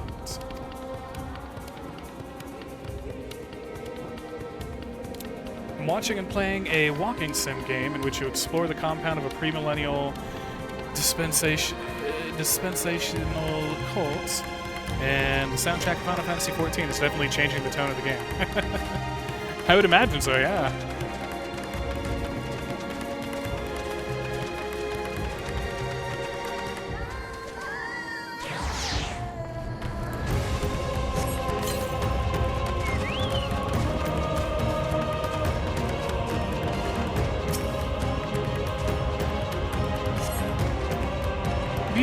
Have you come to help us? Too late. Too late. My family, my friends.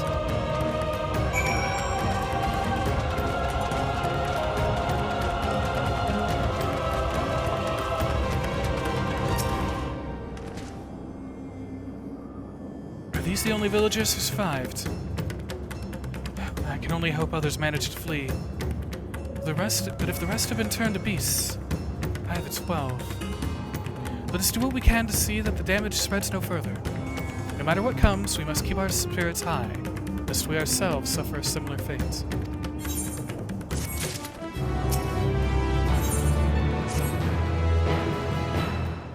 I can tend to the rest. Pray look after Matsuya. No doubt what we have seen here weighs even heavier on his heart than ours. I lost my Alphino voice. I don't know what happened to it. I lost my Alphino voice.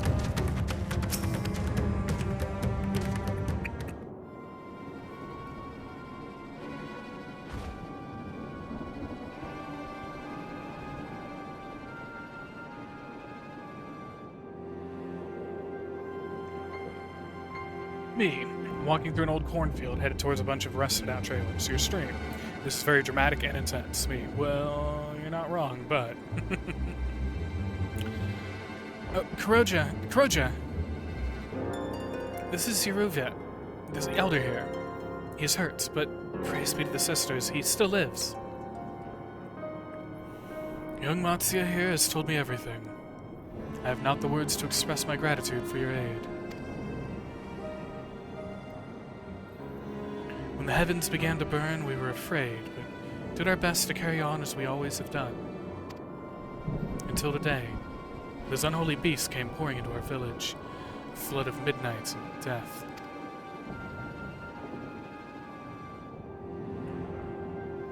There are no words to describe what followed. Men and women I have known since they were babes, struck down by the creatures, only to rise again to join the murderous horde, in the guise of those same hideous fiends. ruins.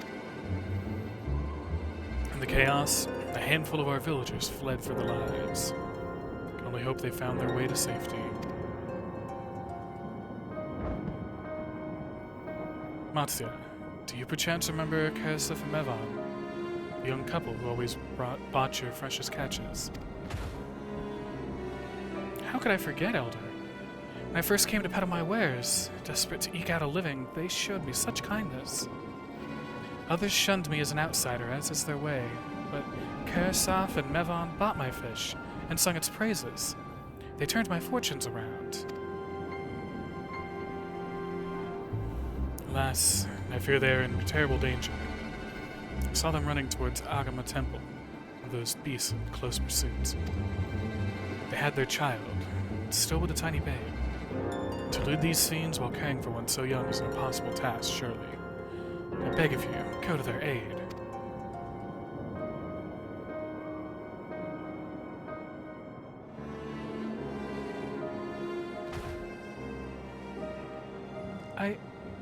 I want to help them, yet I am but a fisherman. I cannot face beasts on my own. Will you come with me? Oh, thank you. Agama Temple lies to the west of here. We must hurry.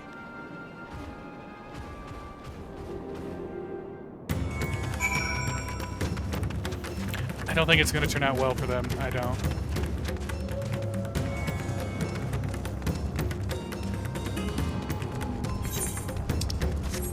Just going off the fact that I'm pretty sure we just watched a kid turn into a beast in front of his dad and then get squashed by another beast in front of his dad. Yeah.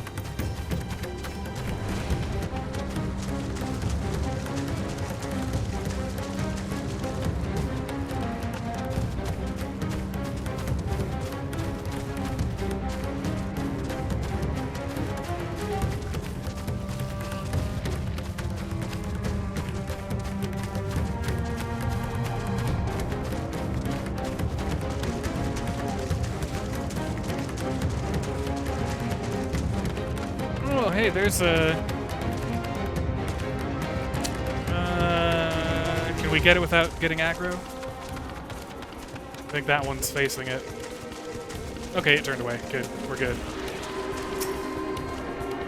Not that I'm afraid of aggro, just, you know.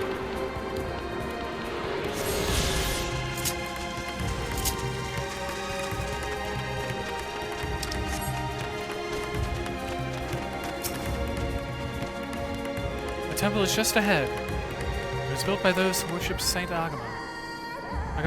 Saint Agama. It has sadly fallen into disrepair in recent years. Oh, hi, Rad. Hey, how you doing? How you doing, bud? Hey. Oh, Rad can't hear. Well, we're gonna give Rad a shout out anyway.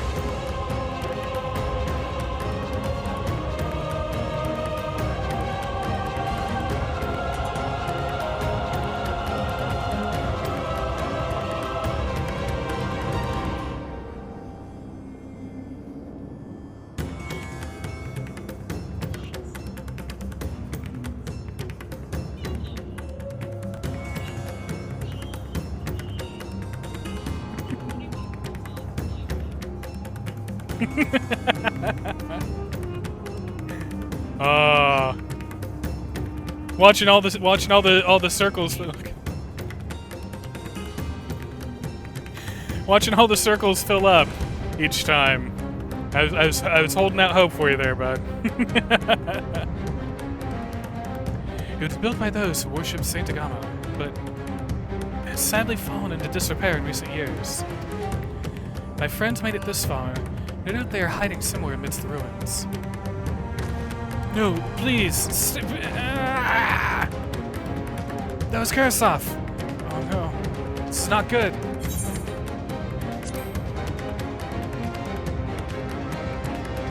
Please, Stu. The cry came from the ruins. You must hurry.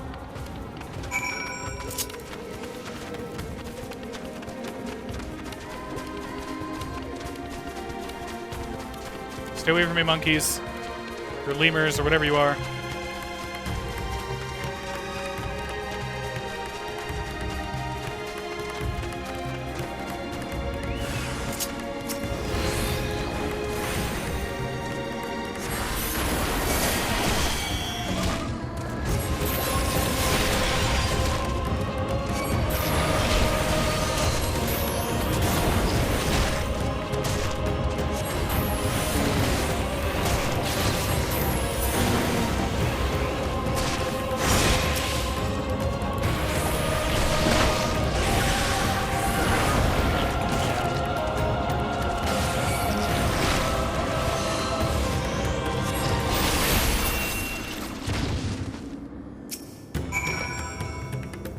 Messed up my rotation there. It's been a minute. Oh no. The man lies motionless on the ground, bearing a grievous wound.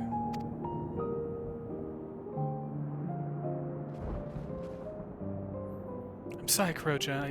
I tried to stay behind, but I couldn't.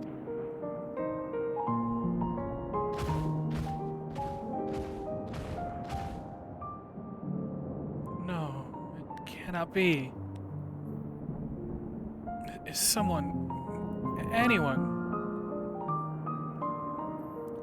My arms, so heavy.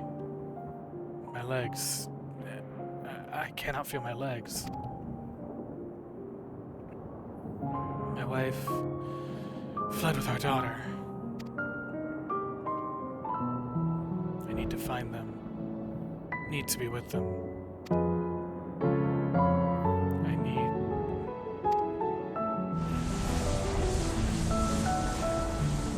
Karasov! No, Karasov, you must stay strong!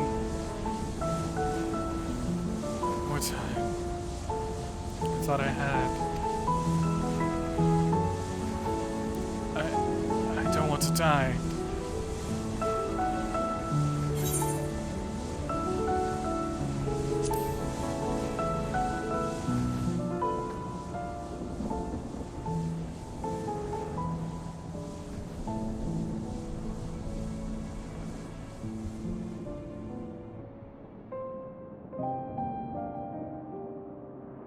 Thank you. Please, find them.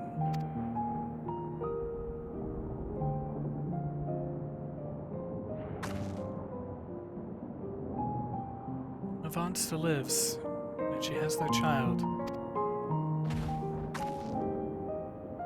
We must search the jungle between here and Palaka's stand. There's nowhere else she could have gone, I think.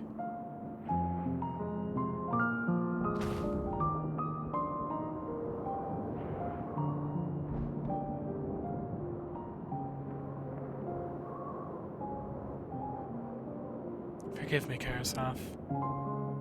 Once we have saved your wife and child, we will return and lay you to rest.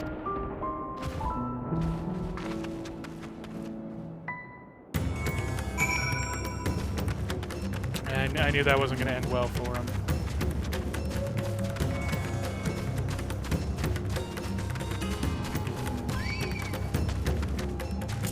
You know what, monkey? You asked for it.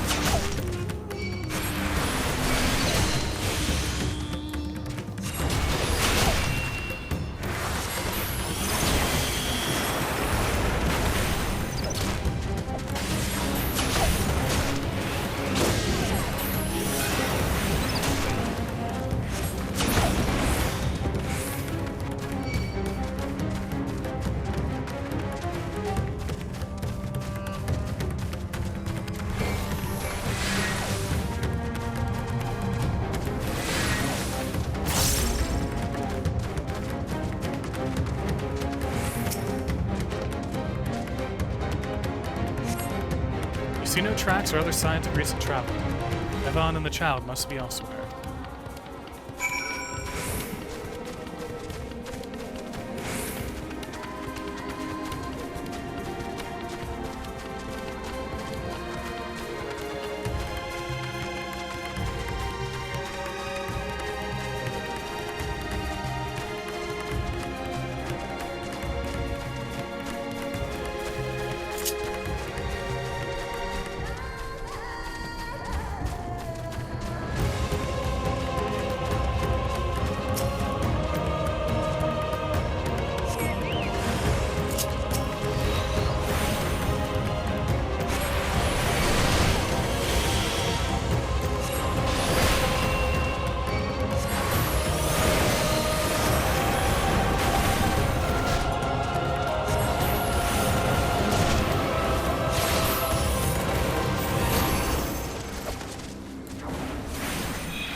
Floaty boy is down.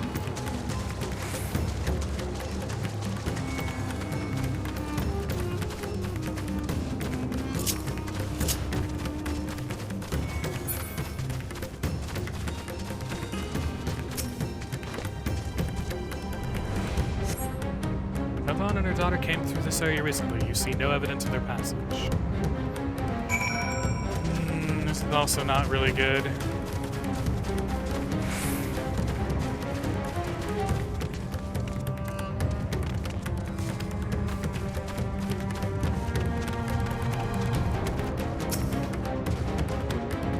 Did you see any sign of them?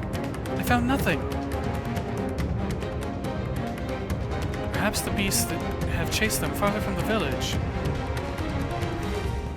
Oh, gods above, I beseech you. Pray deliver Mavan and her little one to safety.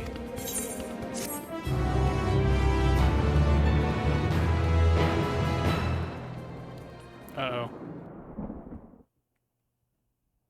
Meanwhile, in the skies above Thavnair.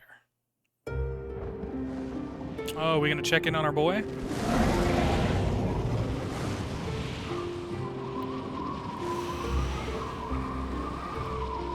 No more enemies to trouble us here.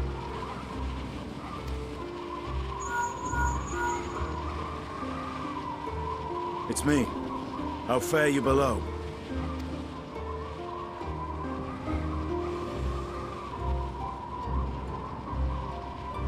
Understood.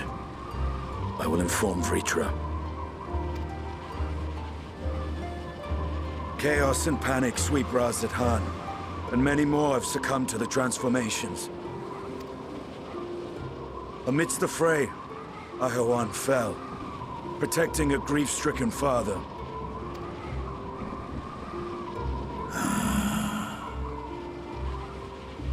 My friends fight alongside your Radiant host to secure the capital. Beasts have been sighted in Palakistan as well. We have divided our forces in hopes of quelling the threat there. Of small solace is that we now know what triggers the transformation. As my companions tell it,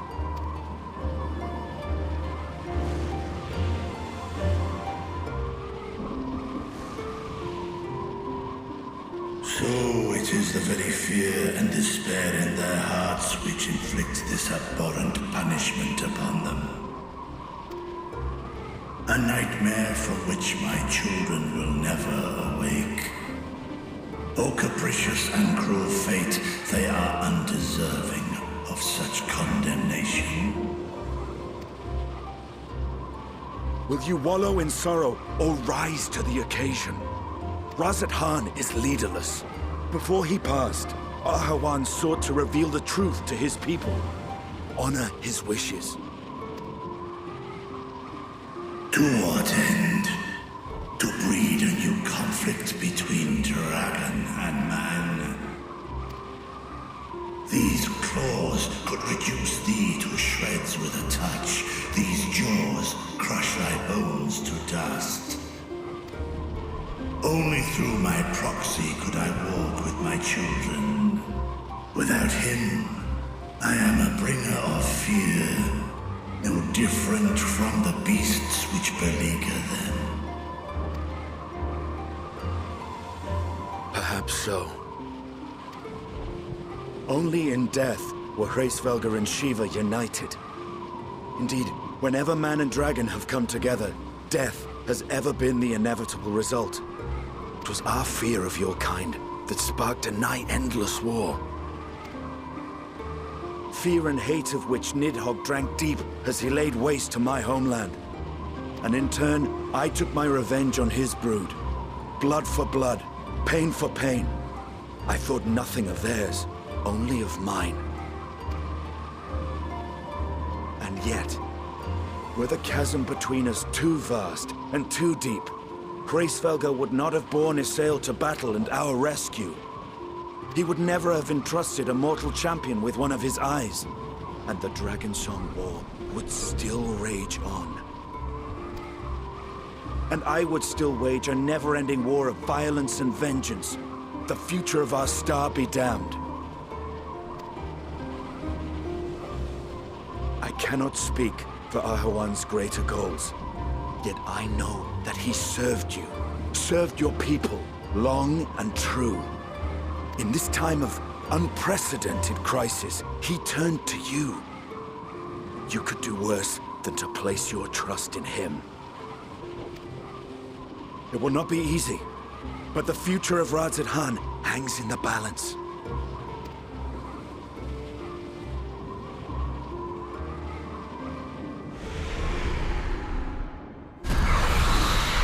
We have company.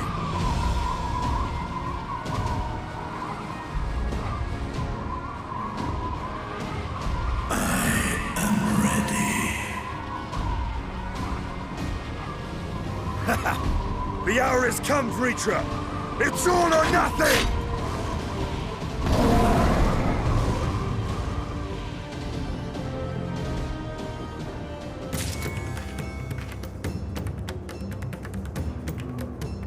Feel bad for Vritra. Because he's been what, living in seclusion more or less for seemingly centuries, right? At least like a couple hundred years, maybe more. And now in the time of this great peril and everything, that's a hell of a decision to thrust on. Hell of a decision for him to have to try and navigate.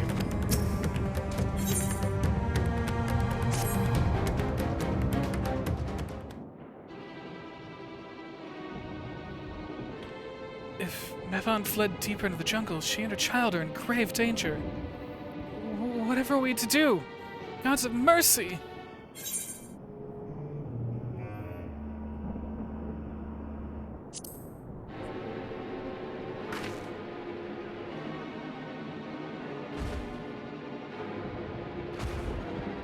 But how can I at a time like this? I could be dead.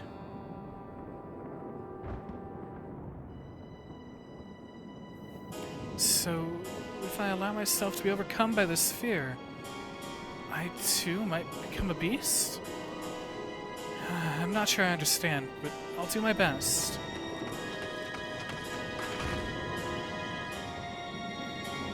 We've seen to the wounded.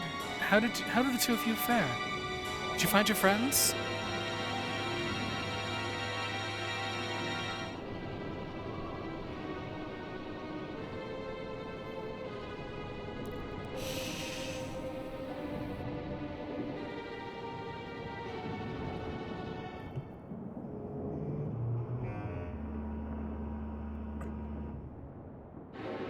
I see. In that case, let us help you find the mother and child. Before we leave, we must ensure the village will be safe in our absence. Alice and I will patrol the area and search for more beasts. Would you and Matsuya speak with Elder Yurovit? Pray explain to him the situation and join us as soon as you are able.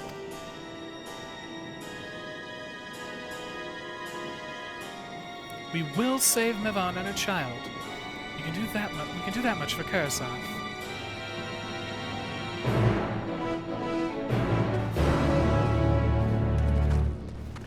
Sure hope we can. There needs to be one happy turnout, one win, right? I'm heartened to see you both safe. What of the family? We found Karasov. Say no more. I understand. We've lost another of our dear friends. Karasov may be gone, but there is still hope for Mevon and their child. Please, find them. I beg of you. And if, in your search, you come across anyone else who escaped the slaughter, pray tell them what has happened. I will do my best to keep the villagers safe, and their spirits high. Come, let us rejoin your friends at once.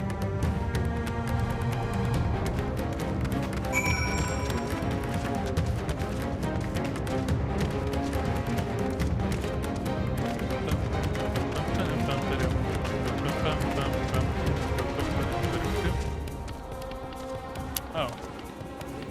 Ah, up there, okay.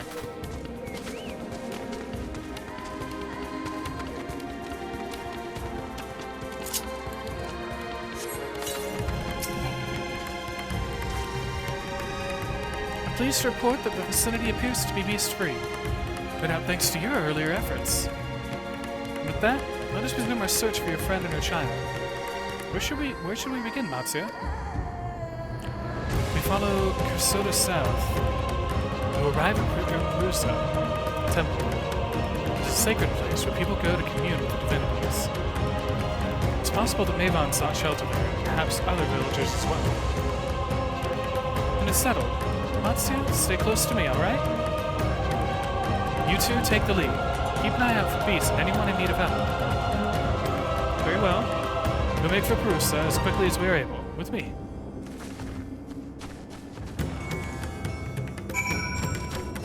Alright.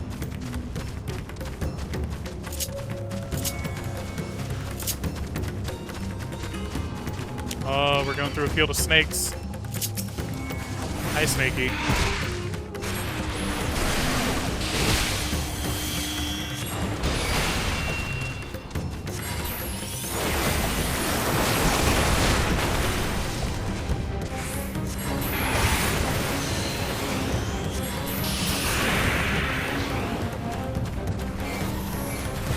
No, oh, I didn't want to get you too, Snakey. Okay.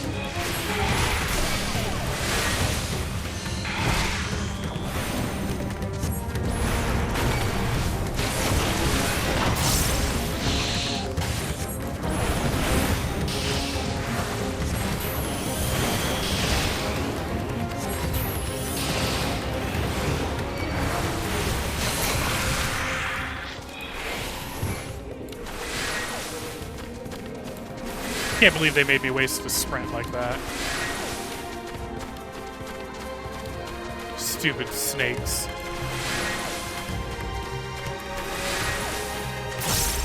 Oh no. Okay. Hi, alligator. But I didn't want to aggro either.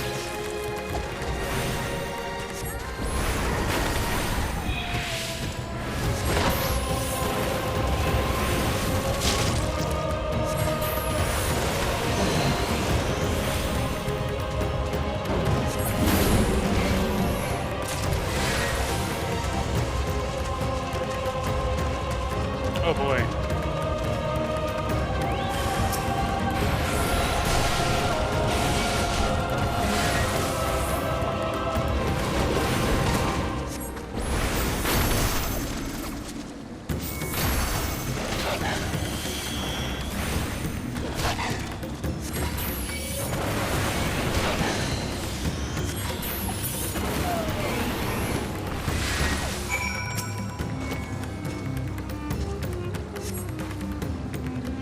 Thank you. I thought it was done for. Mavon? She's a friend of mine, too. I've not seen her. She must still be out there somewhere, trying to avoid the beasts. With her child. Gods.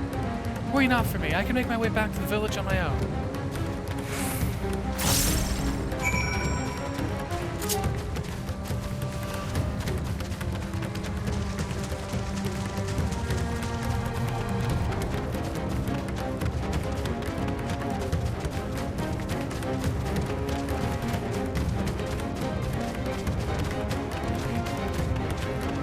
There's Matsuya. Kuroja waits. Perusa lies just up ahead, but something terrible has happened. The beasts have come, and many have already been killed. Alphino and Alize have gone to do what they can, but there's so many. More than I could count. We must be ready. Yeah, I'm ready. I am SpongeBob level ready.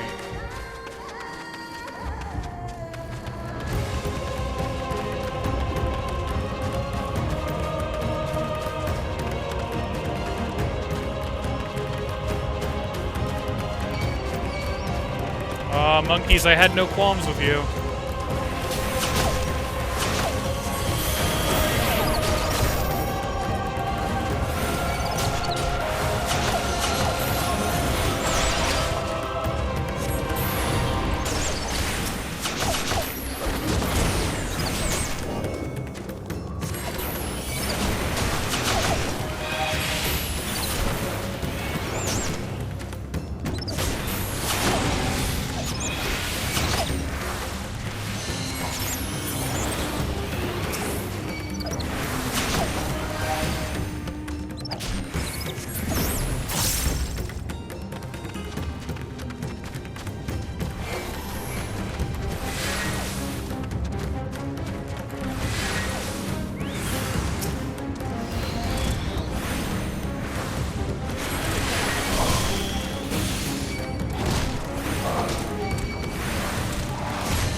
Oh, there's two of you. Okay, okay.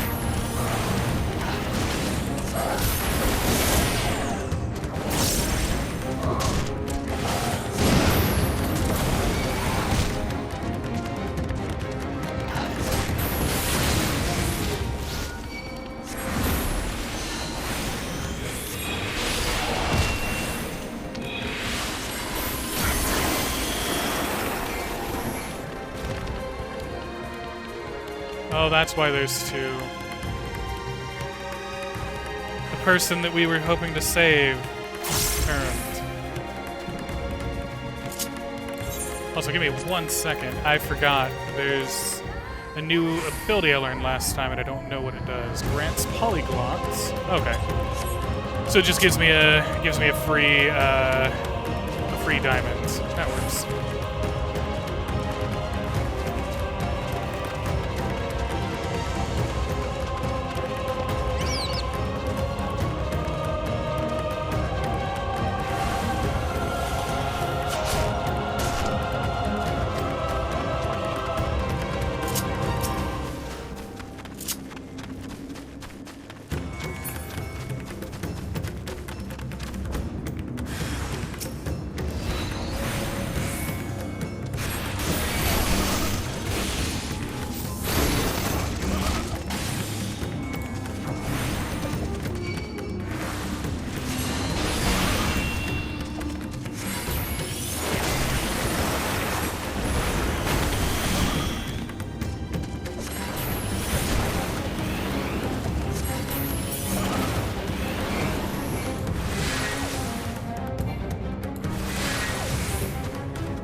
Okay, well, we saved one person at least.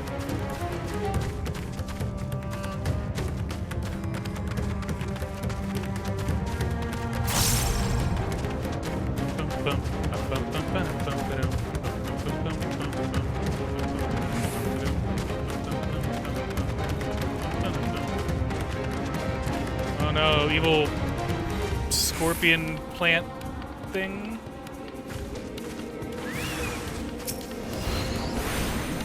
With double mouths? What's with the mouths with these monsters in this expansion? What the hell? What the hell?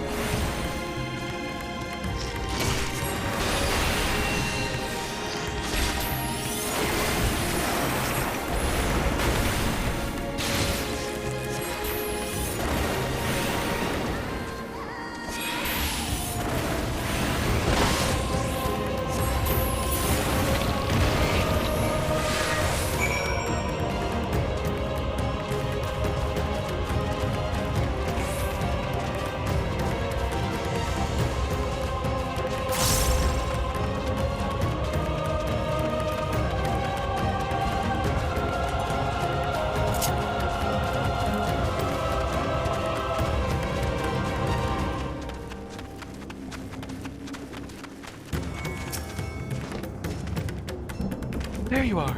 How fare the others?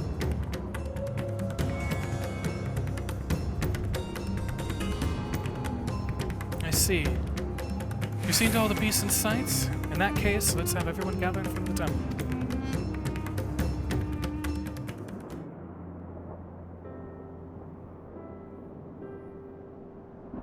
Okay, so this music means nothing bad can happen, right? Courage, friend. The pain will pass. Has anyone seen Mevan?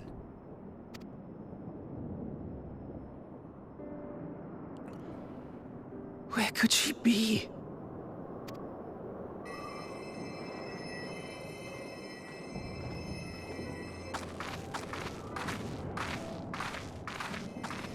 We've dealt with all the blasphemies and made certain no villagers are still in hiding.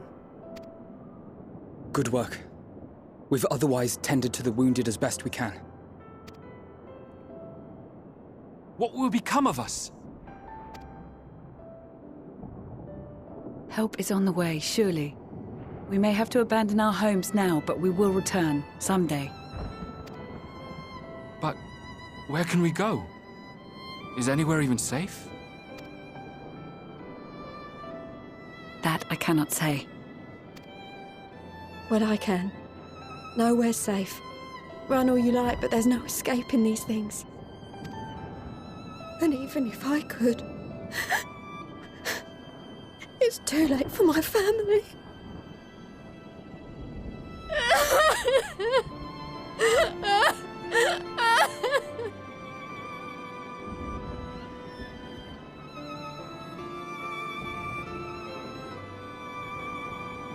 This isn't good.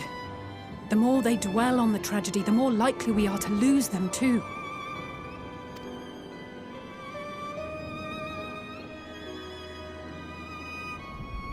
My friends, this is a place of worship. Should your heart quake with sadness, cast your mind to the heavens and remember. Remember the teachings of the old gods.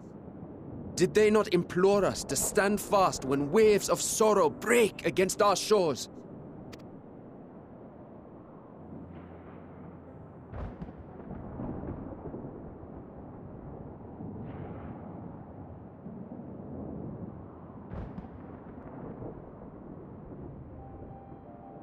Know this, my children.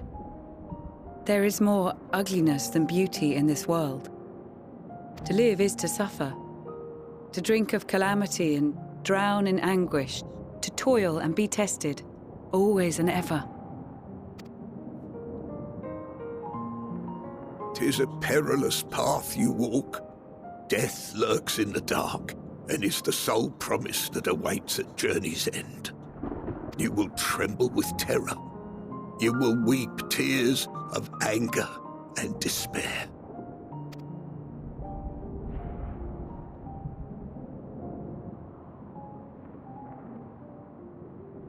But do not avert your eyes. See your life for what it is. Then will you see how the hardships make you strong.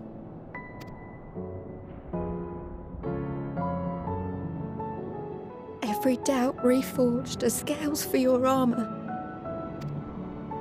Every agony to temper your blade.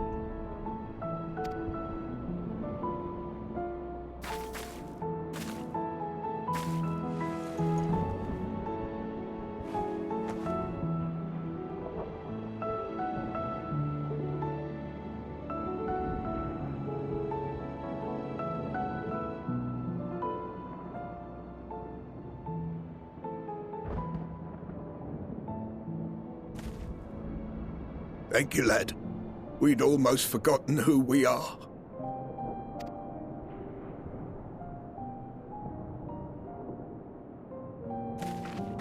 My undying gratitude to you as well, my friends. You were searching for Mevon, no? We must return home. I pray you help the boy find his friend. Gladly. We dispatched what beasts we could, but the roads are still dangerous. Stay together and go in safety.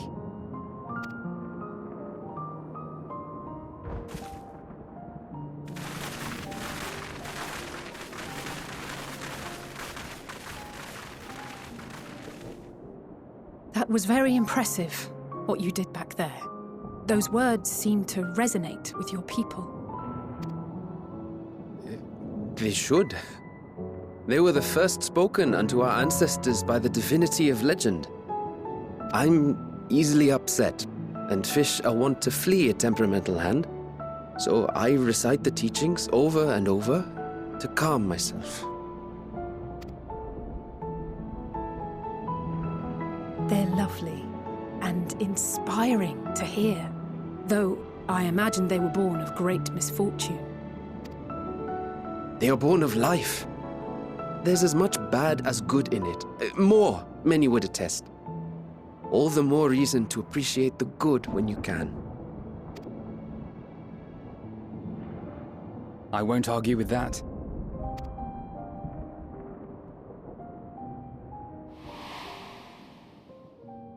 In darkness, seek joy. Surrender not to sadness, and see beyond despair. Walk free, and bear the light for others to follow.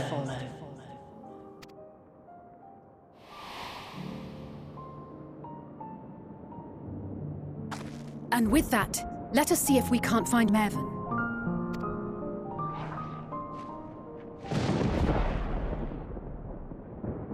Did you see? That beast was chasing someone.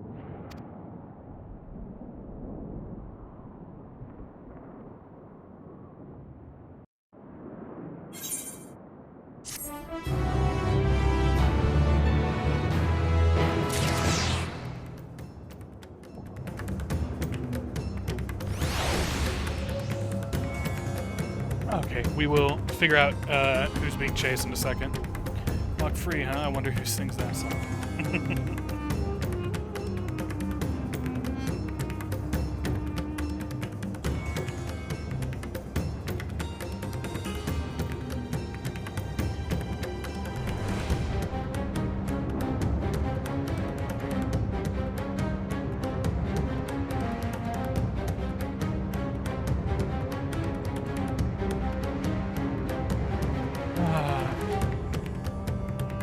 I still feel a big sad's about to come.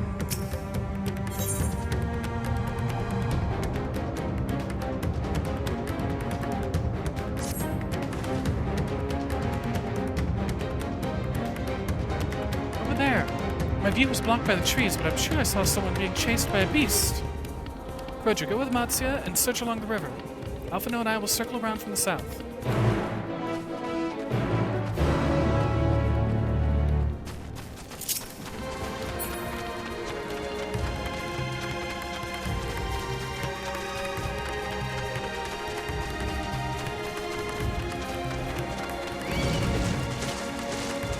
Freaking alligators. Or crocodiles, or whatever they are.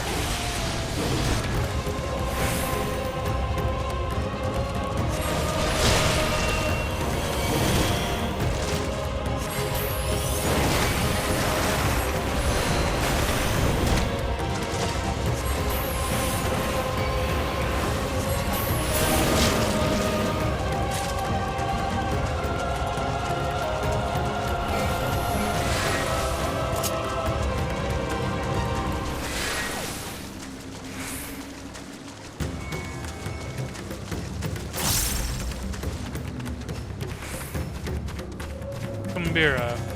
You know, there's a demon slash persona in the Shin Megami slash Persona series, whose name is Kumbanda, and it's spelled, except for the last, you know, except for the three letters at the end, it's spelled the same as that alligator thing down there. It's, yeah. So I've never really looked into Kumbanda, but I wonder if, since Thavner is has a lot of Indian influence to it, I'm wondering if Kumbanda is also like has some kind of Indian origin. Oh, excuse me.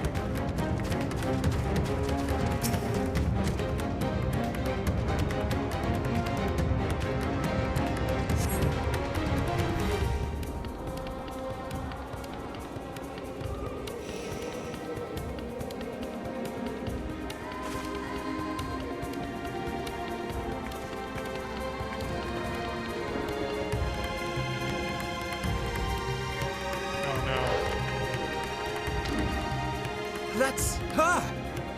No, I'm sure of it! Mervyn! Don't! Please!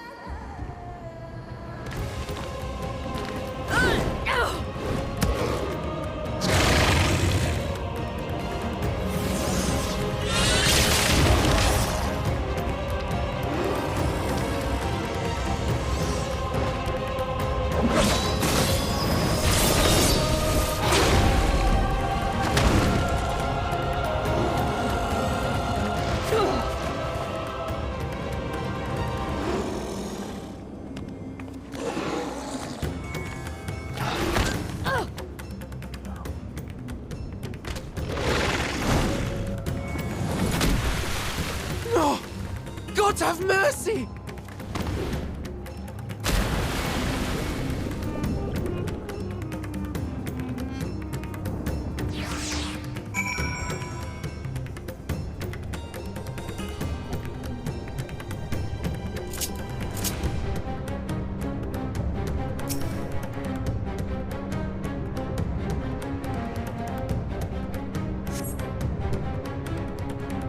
Its lifeless body floats before you, battered and broken. Her death, no doubt, came swiftly. Her infant daughter, however, is nowhere to be seen.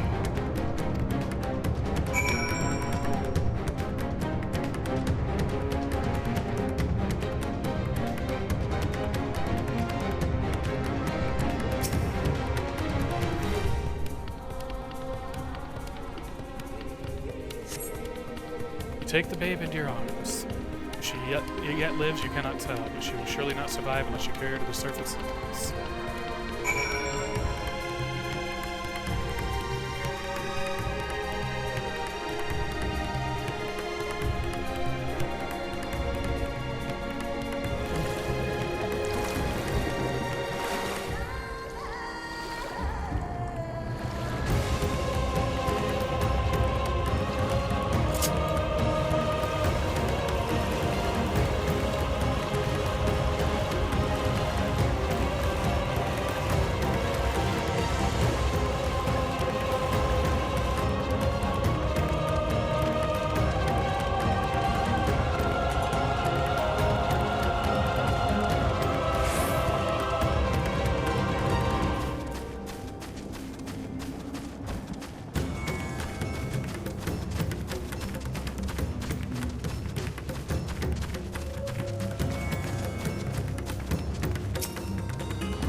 Find Mevan and the child.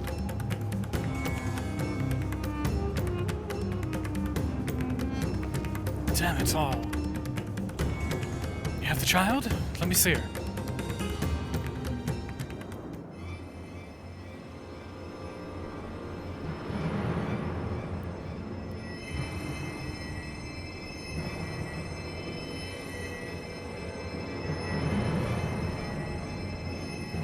She's so cold, Elfino.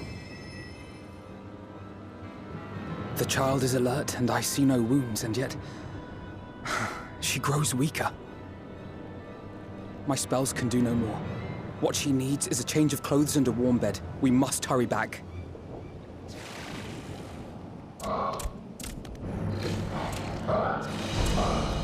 Not now! Matsia, take the child.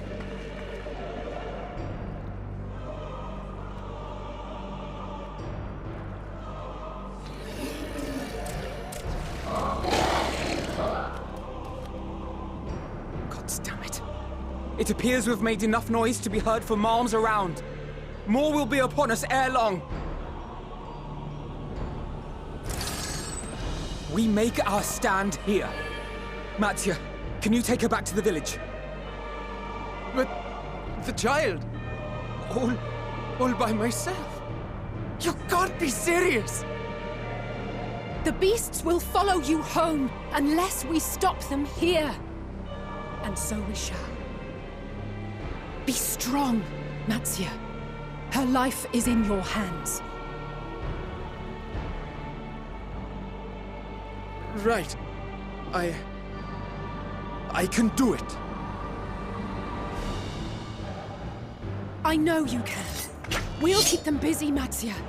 Go! Quickly!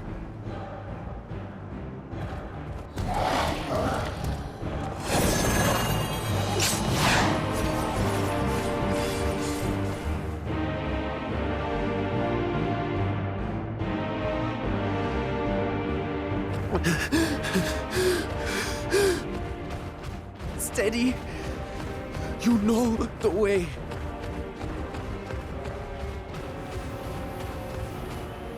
No.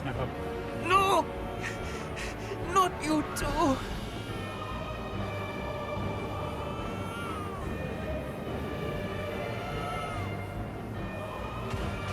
Don't be afraid. Don't be afraid. To live is to suffer, to drink of calamity. It is a perilous path. Death lurks in the dark.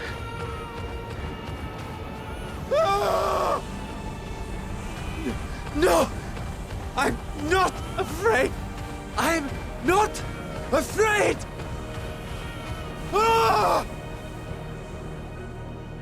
Do not avert your eyes. See See your life for what it is!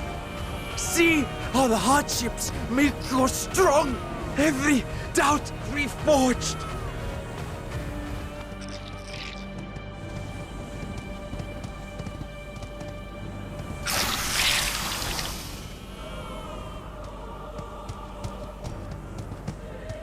Every agony.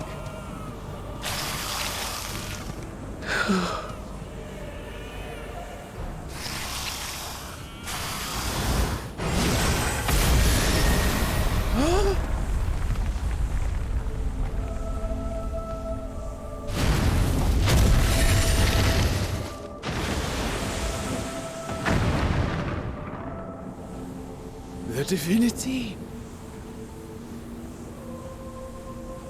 Nay, but one who would deliver thee just the same.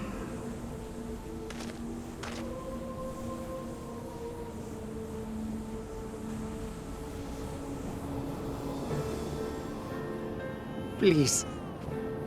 You must save the child. She is all that remains of Mevan and Grasef. Please.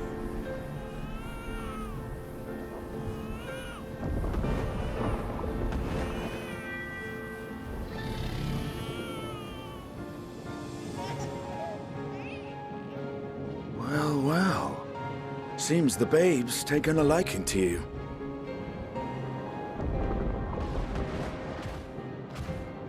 Thou art strong, little one. Let us convey thee to thy home.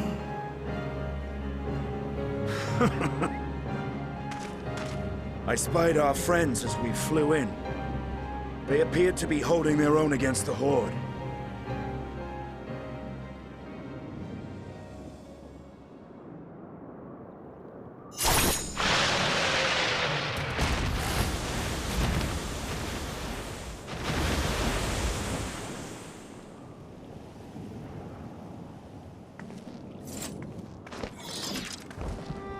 Right.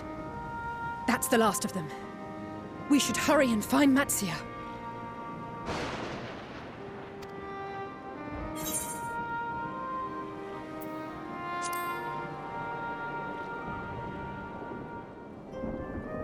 What, like divine aid? A fine battle it must have been. Shame I missed it. Estinian, it was you who came to Matsia's aid. I was only along for the ride. Vritra was the one who saw the boy was in need. The two are headed back to the village. Where the worm will honor Ahiwan's wishes and finally reveal himself to his people. Perhaps so. Will you go and join them? There's something I need to do first.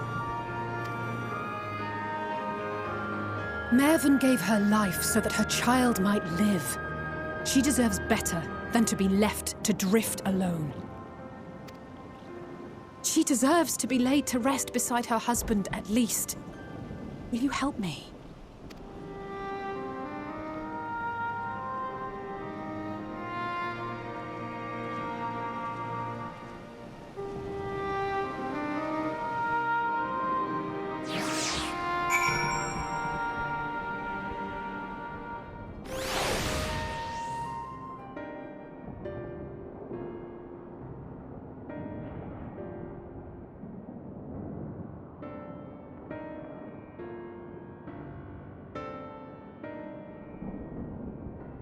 Goddamn fucking game. yeah, give us our happy moment, but after fucking ripping our heart in half. Oh god. Audie's probably muted at this point, but hi Audie, regardless. We'll give Audie a shout out real quick.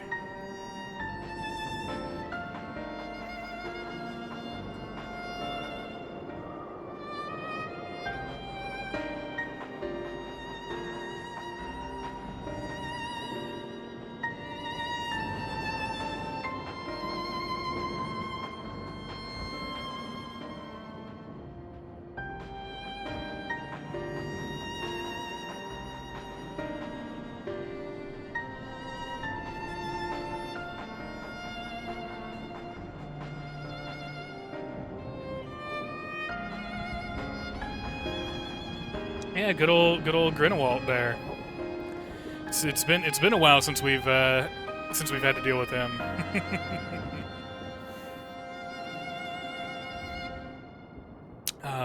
Let's see. Okay, that was the best case scenario. If she survived the grab, she should have survived the impact of the water, and then damn, never mind. Yeah. That Matsu too. Glad that at least there's some hope after all this despair. Yeah. I gotta say, I mean, you know, Shadowbringers got, you know, it got pretty dark at times. Hell, right out of the gates, at least for me, because the path I chose right out of the gates, it did, yeah, it did some pretty dark stuff. This expansion feels like it's going all in on that at times. It's not doing it for the sake of just doing it. I mean, it's doing it with meaning and impact, hence the tiers. But it feels like it's definitely, I mean, which, you know, makes sense with what with this being a, you know, the end of this whole arc, the end of the last, what, 8 years of Final Fantasy? Because 2014 is when Realm Reborn released, I think, right? So, yeah. Wow. Gotta rehydrate a little bit there.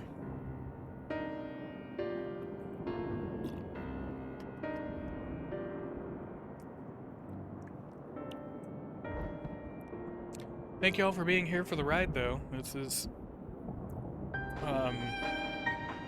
that way, hopefully, I'm not the only one crying here.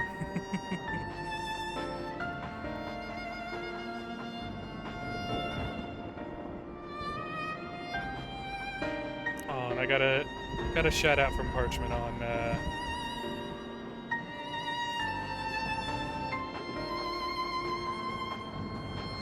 Twitter. And just give me 1 second, I'm just going to update Twitter.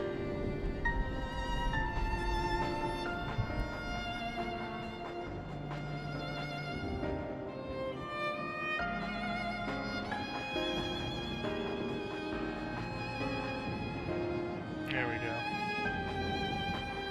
It's a lot to take it for me again. Yeah. And that's, you know, I think that truly is when you, that's truly when you know a story is well written versus just doing things for the sake of doing them, is if you, in your second time or even third time experiencing it, if you're still getting that impact, that feeling. I think that is a good marker for for the quality. You know, I mean, I still think the fact that I've been through Persona 5, 5 times now, and you know, with that, there's still certain story moments that even though I know way ahead of time that they're coming, they still hit. You know, remake. I think Final Fantasy Remake was that way. I can only imagine if I when I eventually replay Neo Twoie, World Ends With You. I can only imagine what some of those story moments are gonna hit like as well. And then, I mean, well, hell, just look at Nier Replicants.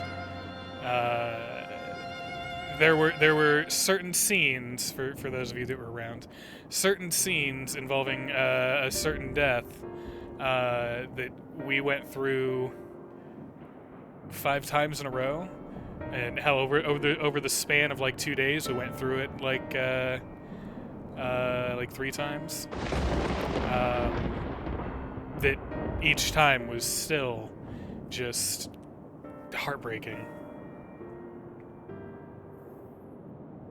Oh dang, I still haven't finished Royal yet. I would recommend it. Royal is Royal. I didn't initially pick up Royal because I wasn't certain. I'd read a little bit about what got added in, and I was like, I don't know if it's worth paying that much for what essentially is an expansion. And then I got it on sale, and then it turned out that actually all the stuff they added in really enhanced it so much. The only Persona I've ever finished is the original US import of 1. Props for that. I haven't. I know all of it, but I haven't completed it, and part of that's on me. My first playthrough of it, I decided to go the Snow Queen route, and that fucked me. That fucked me so bad, and I just haven't revisited it. I've for 2, I've beat. Definitely don't play the PSX version. Yeah.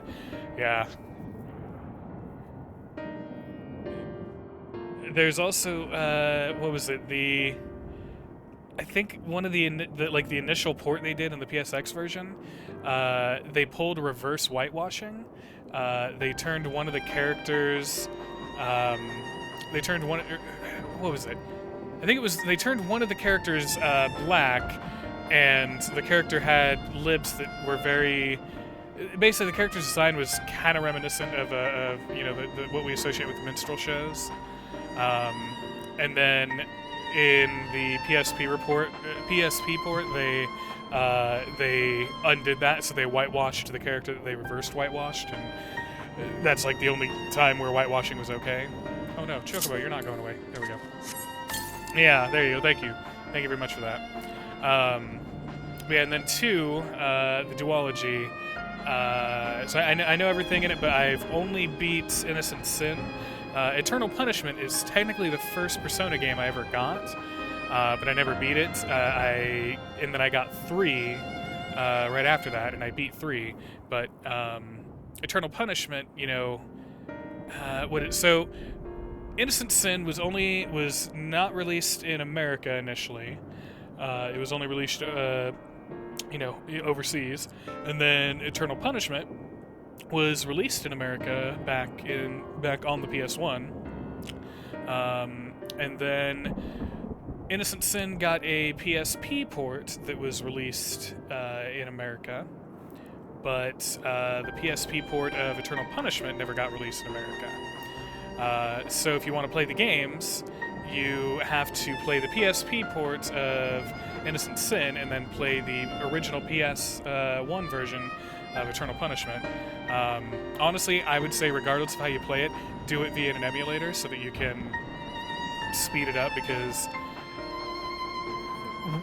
if it hadn't been for speeding up, Innocent Sin, I think I logged about 60 or so hours in it, and that's even though I used fast forward when I was doing all the battles. I think without doing that, it probably would have been closer to 80 or 100 hours. It's a different beast, especially for people that have only experienced later Personas, and it's somewhat of a different beast from P1, I feel too. But anyway, back to the main point. Yeah, finish your Royal. Get Royal done with. And then, once you get Royal done with, you can hop into the quite amazing Persona 5 Strikers. Love it. Highly recommend it. It was a lot of fun. Frustrating here and there, but it was so much fun. I mean, Persona meets Dynasty Warriors. What's not to like, right? But yeah, back to the main point of story and everything. Like Barius said, it was still a lot for Barius to take it in again. Haha, that's what she said. Yeah, just my big point is I think that's indicative of very, very good writing. And there's been a few games that have been like that for me. like I mentioned Persona, mentioned Remake, you know, Yakuza 5. That's Yakuza 5 is the only one I've actually done a replay on so far, but that one as well, like all of the moments just hit so well. What about you guys? What are some games that you've played and replayed and been an unconsolable mess afterwards, even on your second or third playthrough?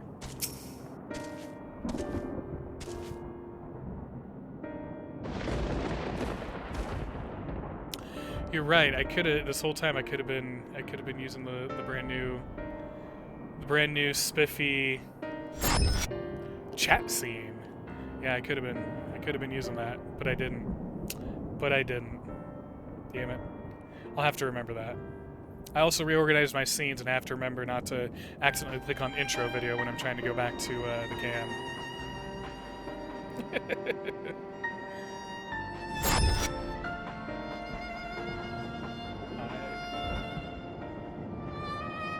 I don't know about Inconsolable, but all the emotional beats of Tacoma hit me the same way as they did the first time. Tacoma, that one, I remember being interested in that game. Wasn't that from the people that had done Gone Home, if I remember right? Feel all the love, the hate, the triumph every time.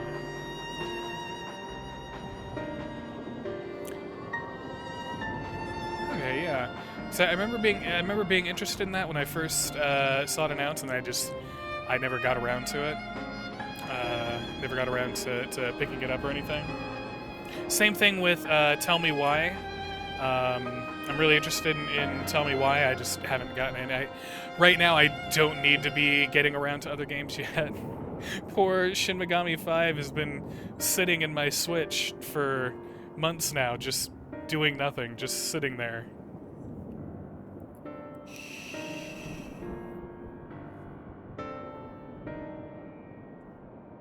Actually, you know, we will go back to the chat screen for just a minute. So I do want to say I see that we have more viewers than usual tonight. So welcome any new viewers. I love all of you, new viewers and our longtime viewers and our old viewers. So yeah, love all of you, and you know, toss a follow. Just give me a little follow. It's always nice. That way you know when I go live and everything. Parchment says, wait, hold on. Bradbury says, finish Bug Snacks and get True Colors into the rotation. Yeah, that's, you know, True Colors has got to be in there. So we've finished this month. We've finished Replicant. We've finished Astral Chain. Apparently we're really close on Bug Snacks. Saga Frontier, I know we've still got a ways to go through that. We've completed Blue, we've completed Red. That means we still have T260G, Loot, Eliza? No, Amelia. Amelia? Yeah, Amelia. We still have Riki, who I've never completed before. Let's see. Blue, Red, T260G, Amelia, Loot, Riki, and then Acellus. Yeah, we still have to finish Acellus. And then we also have Fuse, which Fuse is the new one that was added in the remaster, so we've got a lot to accomplish there. But the plus side is I think each story is like 20 hours or under, so we ought to be fine, I think. Somebody brought up the other night, the Oregon Trail, we still haven't we still haven't completed our Oregon Trail run. That's something we need to catch up on community game night. We still have Persona to complete. Persona 3, which we're close. I mean, we are getting into a little bit of a lull section, but we're close.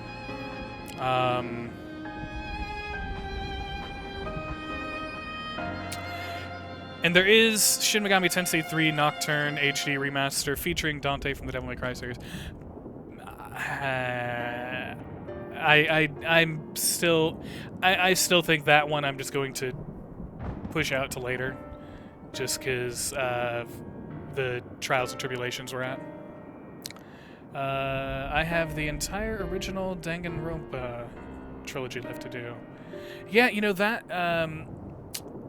What was it? There was, I think it was on Switch. There was a Danganronpa on sale that was I don't know. It was like some kind of Reloaded or something that I think had like the first two together or something. And I thought about picking that up, but then again I looked at all the games that I haven't beat yet, and I don't want to have a backlog of not completed games, save for Nocturne, because I've beat Nocturne before. I would like to share it with everybody, but the true demon route has turned out to be the true butt ass. As one Kaine and apparently Parchment would say, it is quite the fuck waffle. Into the trash with Sekiro, yes. Always and forever. I mean, okay. Maybe later we'll go back to it. It depends, because was Activision got bought up by Microsoft now, and what's his name? Bobby fuckface Kotick has what, quit or left, or I guess like sold out of the company or whatever. I'm not ready to jump back into Activision stuff yet, though. I mean, it's gonna be. I want to see actual progress with the company and know that they are making progress, know that they are actually changing things around, and then at that point we can do it. Supposedly he will leave following the deal going through. I hope he leaves into a cannon into the sun. It's not yet confirmed, but it's speculated he will. I mean, I would fucking hope so, because I know Microsoft has had a long history of really shady bad shit. I don't know about current Microsoft. I don't use anything Microsoft, so I don't really follow news about them at all.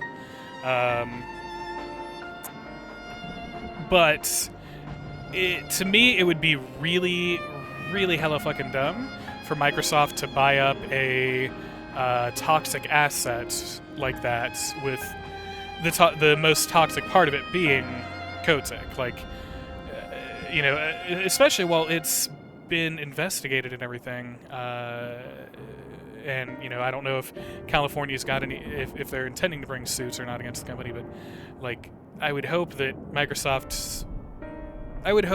set a term of like, yeah, we're gonna buy it, but we're cleaning house. All of you executives are gone. We want the intellectual property. We want the workers. Everyone that's caused this mess, you're gone. That's what I'm hoping. But yes, I hope he leaves, loses his fortune to all his victims, and is incarcerated for his crimes. Him and other executives, right? Because I know that one of the executives was a Trump loyalist, worked in the Trump admin. I know there was another one that I think there was like a couple different Trump ones. I know one of them was had been in like the military or something, and sounded like he got real militant and toxic on everyone. Yeah. Okay, we're gonna take a quick, like 1 or 2 minute break. I need to go to the bathroom real quick. So I'm gonna go to the bathroom. We'll come back and we'll continue and see that everything turns happy for Matsuya and his friend's baby. So we'll be right back. Your topic of discussion while I am gone will be. Oh yeah, okay. This is an interesting one I'd like to hear people talk about. So I'm going to post that in the chat, and then I'm going to run to the bathroom real quick, so I'll be right back.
Alright, and we're back.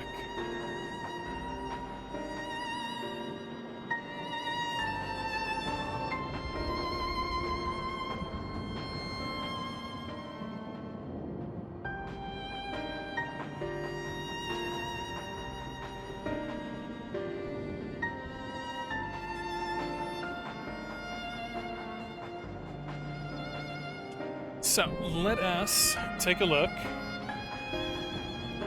at what's happened with the baby and everything.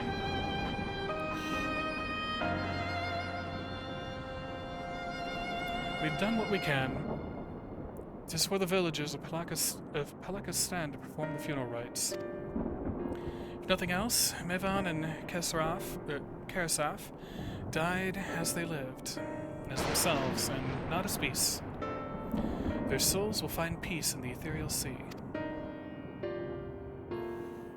To think the day would come when even the smallest of solaces would be this comforting.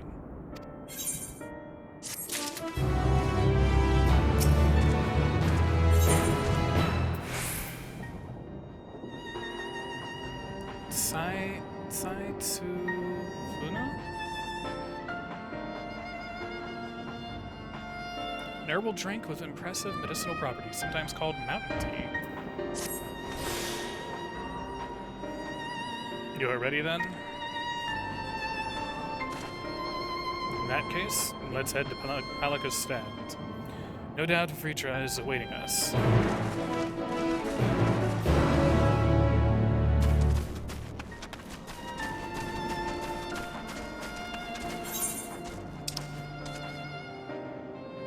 I can just teleport now. At a reduced cost, thanks to one Bradberius.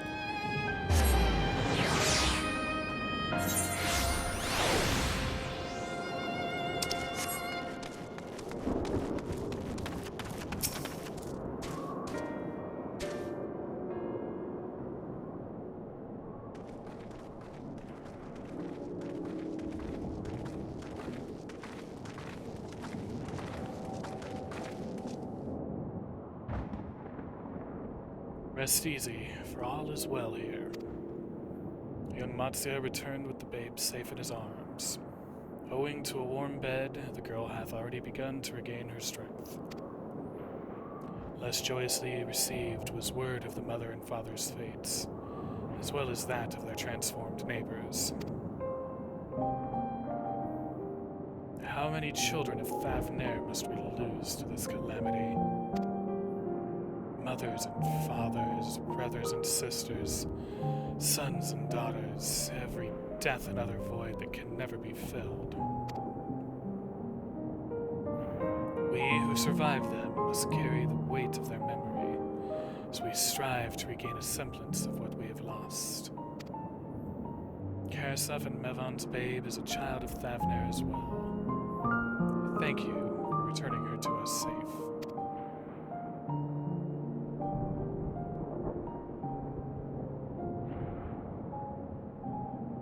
Oh, most great and merciful worm, I have not the words to express my gratitude. They say that were it not for you, brave Matsuya and the child would have been lost to us forever. Long had I heard the rumors that a mighty dragon had forged a pact of friendship with the satrap, but never would I have expected such a kind and gentle soul. Truth in part, but not in whole.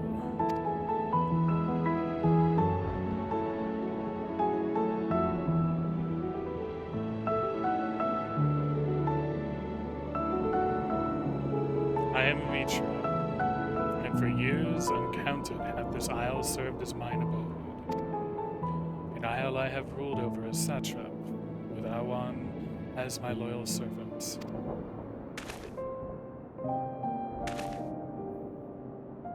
Am my ears to be believed? You were the true satrap all along?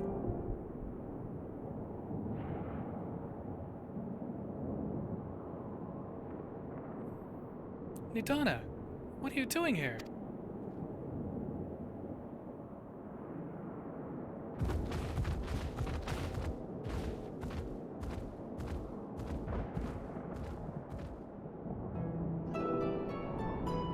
heard from the Radiant that you had gone to help the people of Balaka's Stand in their time of need. And so I and several of my colleagues from the Great Work came to offer our services. The alchemists have already brewed up some potions for Mevon's daughter. But enough about us. You and your role are the far greater enigma. If you were the true satrap all along, could it be that young Varshan was created to serve as your emissary? Thou didst suspect the boy was but a simulacrum? A rumor has circulated for many years around the High Crucible that our most skilled alchemists were once commissioned by the satrap's family in secret to fashion a mammoth indistinguishable from a living boy. Looking at Varshan with that knowledge, I simply put two and two together. I was not alone in drawing this conclusion, but like me, they no doubt recognized that the satrap was using the simulacrum to work more closely with his people, and decided not to press the issue. I'd always assumed one of Awan's associates was manipulating it from afar, though the truth is indeed far more surprising. It is an honor to meet you in the flesh, Master Vitra. Pray allow me to express my gratitude. If you had not believed in and given unto us all your scales, I do not know where we would be. Thank you, from the bottom of my heart. 'Twas thou and thy fellow alchemists that fashioned the means to unmake the towers. You were the saviors not only of Radzat-Han, but the star. Far too kind you are, Master Vitra. The star yet wants for salvation. Once more will my colleagues and I commit the knowledge and resources at our disposal to the mission of aiding the people in this, their darkest hour.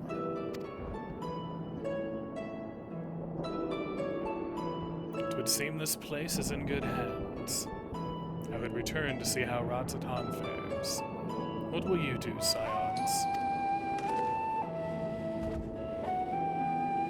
I worry for the survivors we met at Perusa. Shall we pay them a visit before making our way back?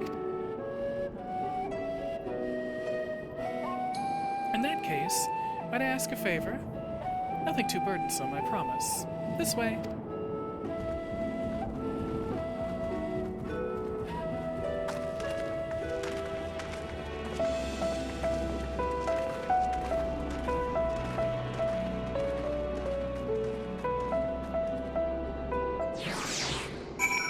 In this channel, we stand Nadana. So Clarkson says, I'm sorry, does that thread say some of them are demanding the fucking dissolution of Canadian government?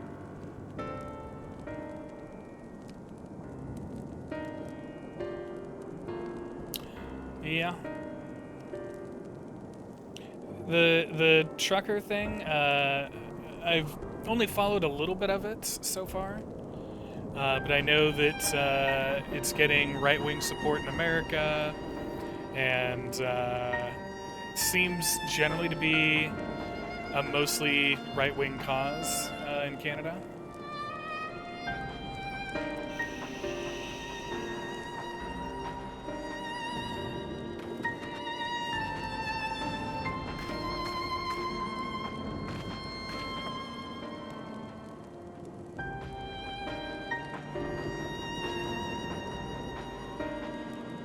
Don't know if I can roll my eyes hard enough. Yeah. Well, and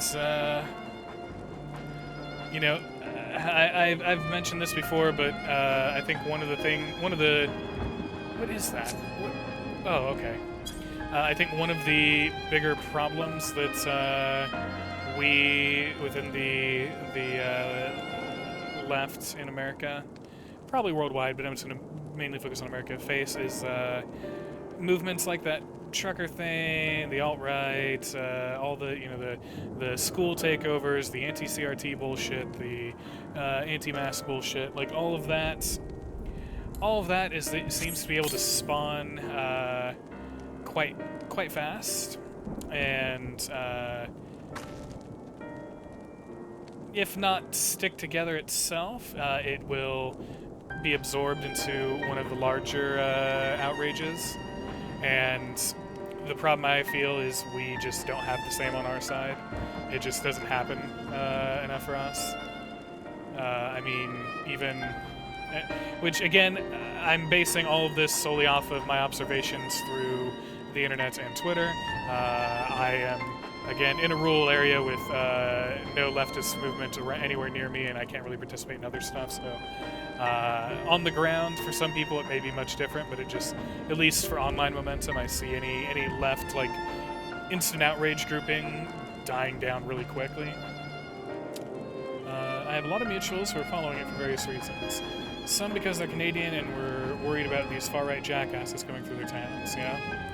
Poison says, I have read that it's also astroturf because largely everyday truckers aren't opposed to and are already vaccinated, so requiring it to cross the border they see as no big deal. So to what you're saying, yeah, it's just another outrage point, yeah. Lol, Bartram says, lol, a friend of mine got to witness these chuds firsthand. Can I link to her tweet? Yeah, I mean, I'm pretty sure I have links allowed here, or at least allowed for most people.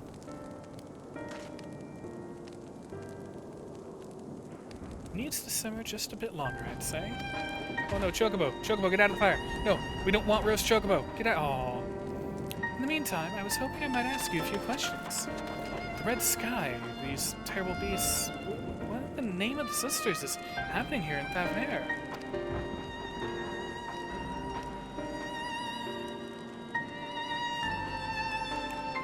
Oh my, that's rather a lot to take in. Does not taste like chicken. It tastes like a crime against existence itself by cooking and eating a chocobo. Rude. They are a bird, boysenberry. They are a bird.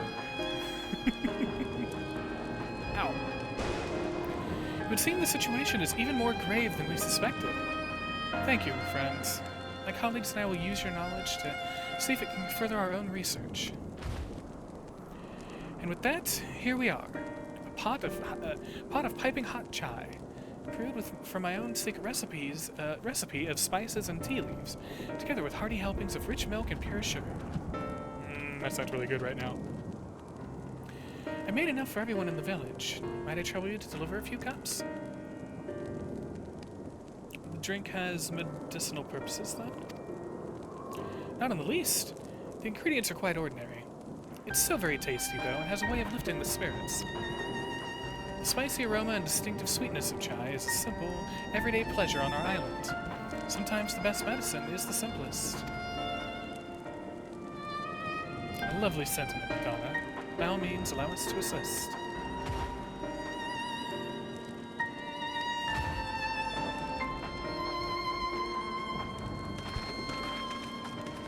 That does sound good. I would also like some.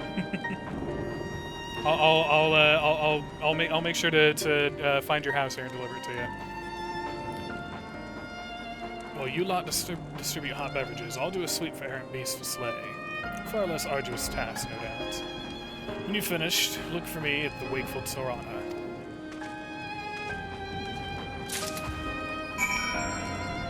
Okay, yeah, I think Oizen's shack is... Oh yeah, over here. Yeah.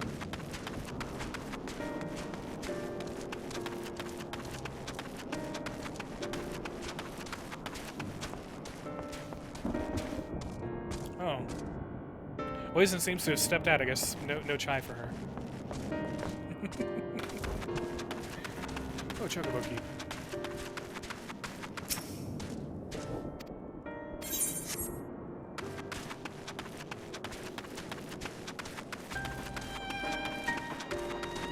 Oh, here's Oizen. Look at them all, lazing about. Full well the beast might strike again at any moment. Do they not realize their lives are in danger? I, for one, intend to survive. Too young to die. Yes, I'll leave this island behind if I must. But where would I go? Is anywhere safe these days?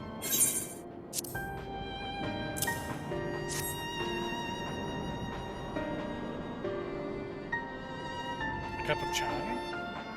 Can't you see I have more important things to worry about? you're right. It's precisely in times like these that we must strive to remain calm and steady. I do believe I'll visit the Elder and see what needs to be done. If there's any way I can aid my village and my friends, I will do it. It does kind of feel like every expansion has had some point where you've had to go and deliver foodstuffs to people.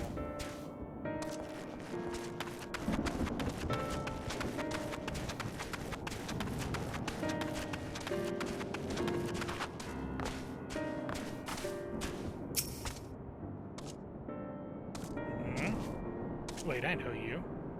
You were the one who saved us from those beasts back at the temple. But not for you, well, let's not even think about that.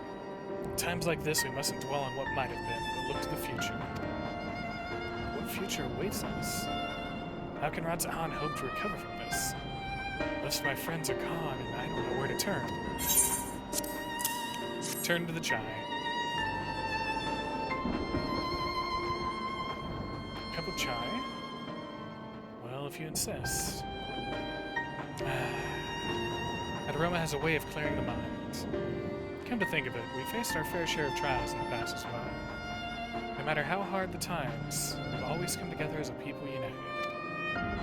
One day at a time, one step at a time. That is all any of us can do. Yes, back to work. Once I finish this cup. Thank you.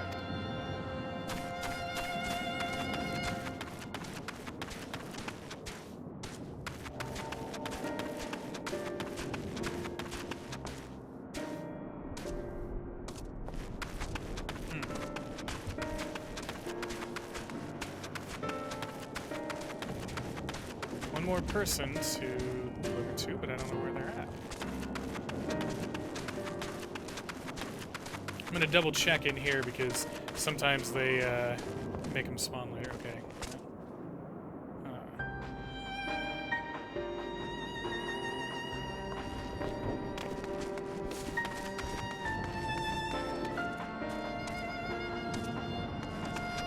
Hey, there we go. Sweet. I'm sorry, I just want to be left alone. My best friend and I, we fled the village together. One of the beasts took him, and it was all I could do to run.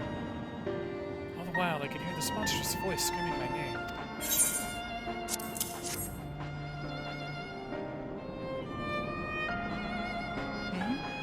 This is for me?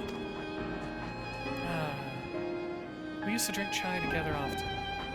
Shared stories over steaming cups after a hard day's work. Thank you, friends. The pain may never pass, but I must press on all the same. For his memory, and for we who must remember. Yeah, I haven't had any chai in a long, long time.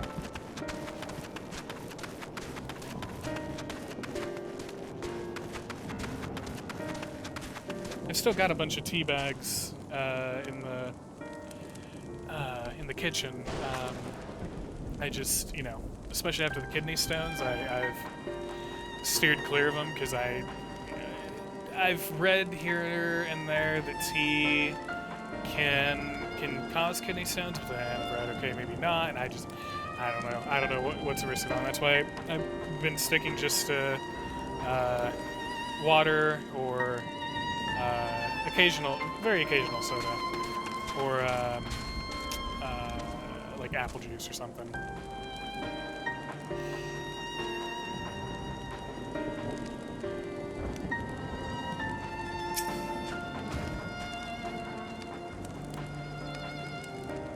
I don't know either, but it can't hurt to avoid them if you worry. I never want to experience that pain again. Thank you for delivering the chai, Kuroja. Did it help to lift the villagers' spirits? That is heartening to hear indeed. Final days show no signs of abating. That is all the more reason that we must try to keep our composure. Our lives have been forever changed. People we've lost will never return to us. These tragedies will long weigh on our hearts. But we have the capacity to live with our suffering, to carry the agony till we too join the fallen in death. It is not a surrender, but a recognition, for it is only in acceptance that we find the strength to move forward.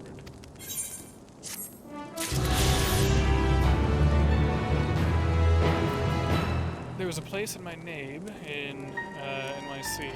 Oh, you used to live in New York? That had homemade Indian chai, and I'd go there for a full pot they mixed with milk and honey, and I'd eat a lot of scones and pretend to write. I miss that place. That does sound like a good place, like a place that just has like a vibe, like such a good vibe to it. Like, there was a place somewhat like that in Lawrence when I lived there, which was 24-hour. We had fun on Discord a while back, and I looked all around Lawrence and all the places I used to be, and it's no longer 24-hour, but it used to be 24-hour. And it was a 24-hour coffee shop that was underneath a comic store. But they also served, teas and pastries and bowls of cereal, any cereal you could want. And they had good music blaring on the speakers, and they had a room you could draw graffiti in and stuff. And that was my vibe place. That or the hookah bar. I loved the hookah bar. That was the son and dad that ran that place made it a really cool and chill place to be. But yeah, no, I used to drink a shit ton of tea. Like back when I was living in KC, I had gotten an electric kettle, and I'd have, I don't know, 3-4 cups of tea a day. And strangely, I never got kidney stones there. I didn't get kidney stones till I was back here, and was drinking energy drinks. But all that tea was just like, you buy the box that, like Hy-Vee, that has all the assorted teas in there, like the English breakfast, or the stuff that has like orange peel in it, or peach tea, stuff like that.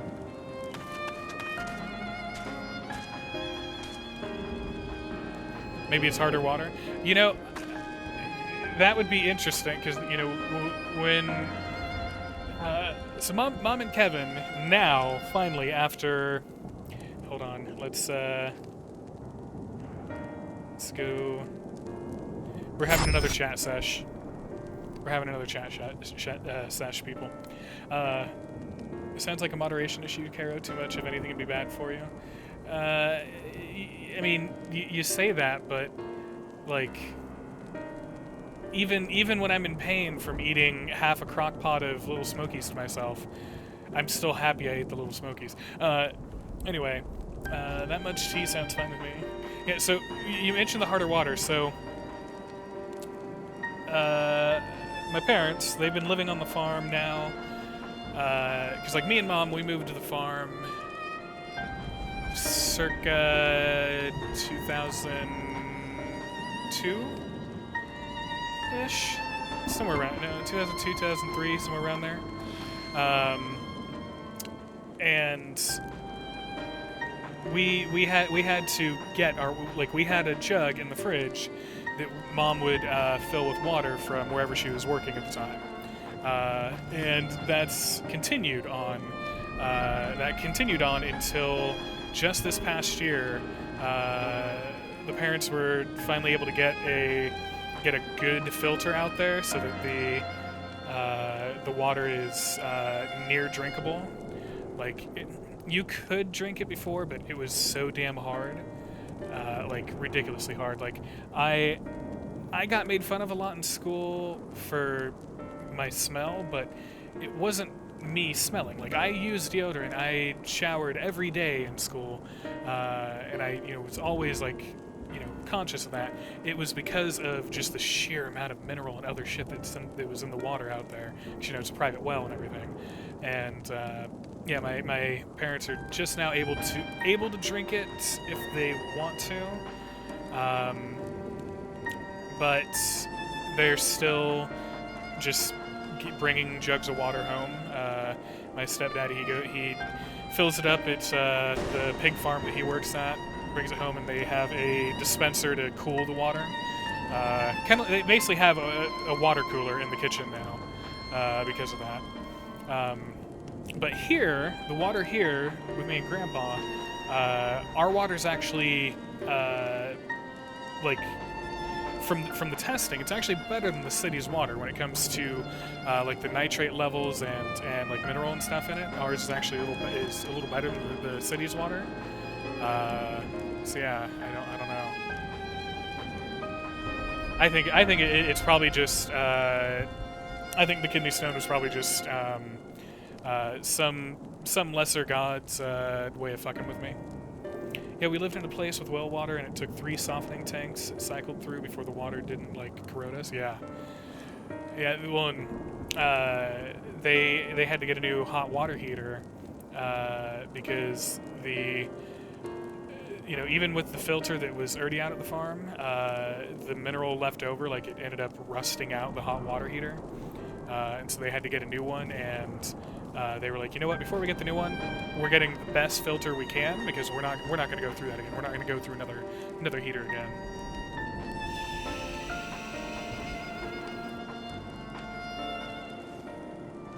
Also, feel free to leave comments on what you think of the chat screen. I just kind of threw it together a little bit hastily before stream, so tell me if you think it can be improved in any way. The sediments can fill hot water heaters, clog them too. Yeah. And there's a funny story. I think I've told it before, but in the event that I haven't. So yeah, the well out there and everything. There was one day where I was with Grandpa, and he was checking something with the well, and he had the opening up off of it. I don't know if it was for the well itself or for like the because I think you have a well and then. Zoom into your face. Your lip syncing issues is more pronounced. Yeah. You want my face? You want my Baba Booey? Yeah. What was I gonna say? Yeah. So with wells, I think so. You have the well, but then I think you also have like an air tube, like a place for air to be involved. I think. Anyway, all I know is there was a pipe sticking out of the ground that had to do with our drinking water, and I was with Grandpa. And I picked up a cow pie and I threw it down the hole just to see how deep it was. And then when I got back up to the farm, when I got back up to the house and I went to rinse stuff off with the hose, when I turned the hose on for the first like few seconds or so, the water that came out of it was all poop colored, and that taught me not to throw things down tiny holes because you never know where they're gonna end up. Yeah.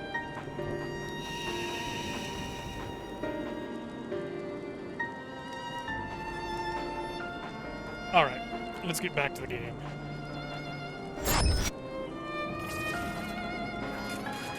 That'll learn you indeed.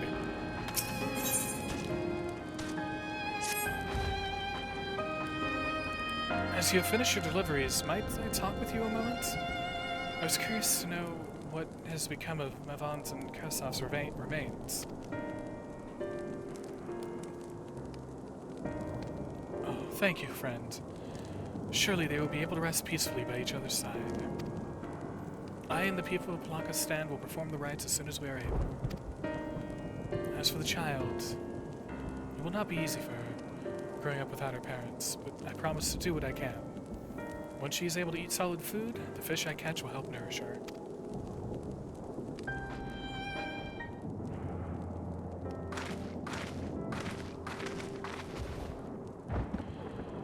Well, we've finished delivering the chai. I do believe everyone has a piping hot cup. I could almost believe there's magic at work, how their tensions fade with every sip. Let us pray that Palakistan has seen the last of those transformations, at least for now. They are still at risk, as every village in Thavnair, like as not. Still, I trust we can leave this place in the care of our friends from the Radiant from the Radiant and the High Crucible. Shall we return to Radzadan? By all means, do not let us keep you further. There are still many who have need of your wisdom and strength to deliver them from this terrible calamity. And I will do what I can as well. I will bring rations and supplies from Akyali. We have plenty to spare.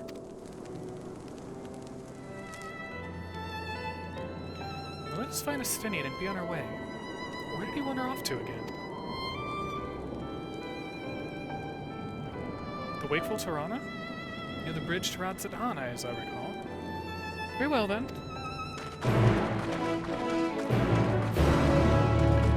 Are we finally going to be able to attune to the Aetheryte at Radzat-Han?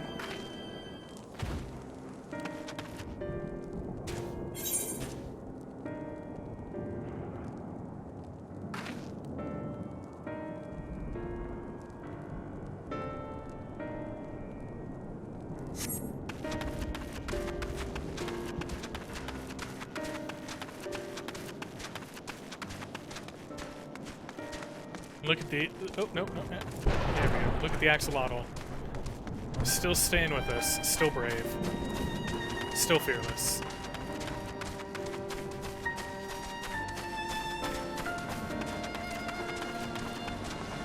Oh, damn. What are you doing, buddy? They're fighting an elite mark.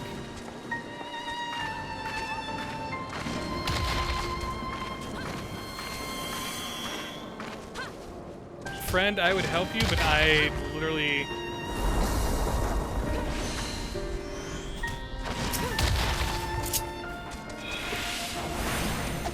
You know what, I'll help him. I'll do what I can.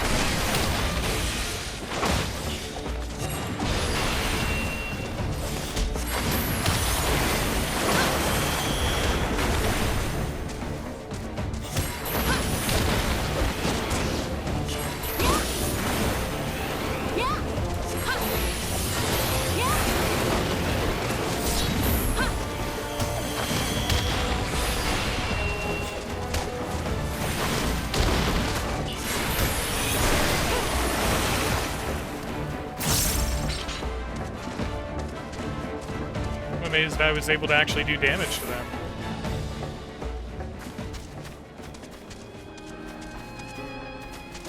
Thought they were about to say something to me.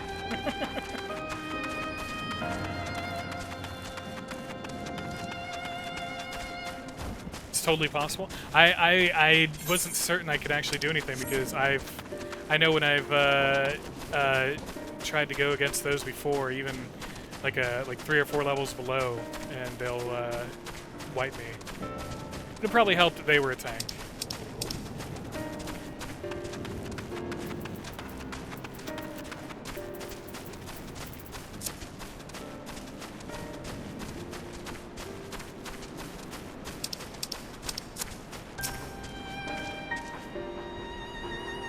Alphino told me everything. Oh, glad am I to hear the people are safe. Likewise, you'll be pleased to know I found no evidence of lingering beasts in the jungle and ruins. It would seem you finished off the last of them. Trying times yet lie ahead for the people of Thavnair. Fortunately, they have a wise and benevolent satrap to shepherd them through. Speaking of which, I received word from Thancred not a short while ago. He awaits our return to the city on Alzadal's path. Come.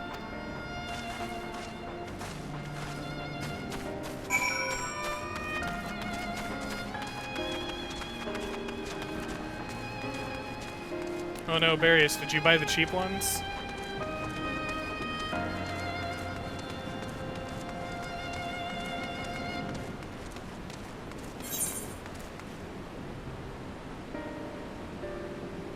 Okay, yeah, no preference. I don't care which Radzat-Han I'm going into.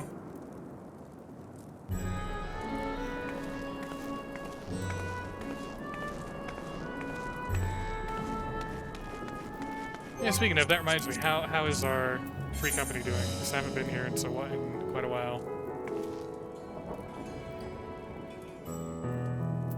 Have we ranked up?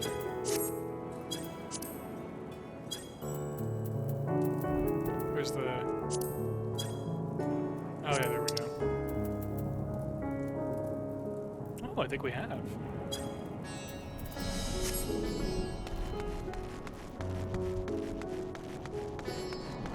Ah, nice. Yeah, that's what I've got all this armor crap here for, is to turn in.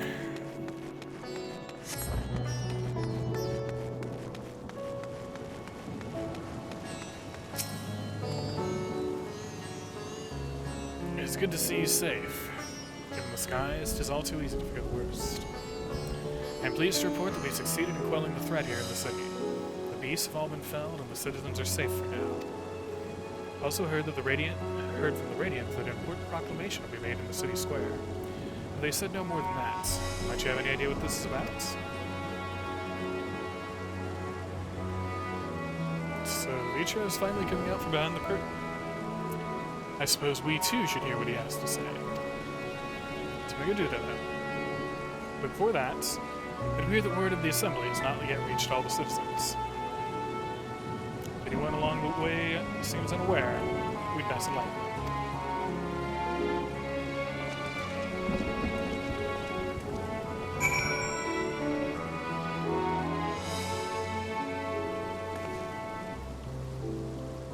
Yes, I bought the cheap one so we can continue to rank up. Sorry being the only one who signs in every day to level the good. You can buy the most expensive ones because the ranking has nothing to do with how many company credits we have. And yeah, I know I feel bad that I've kind of abandoned you in this game, but in fairness, you know, things and stuff have happened.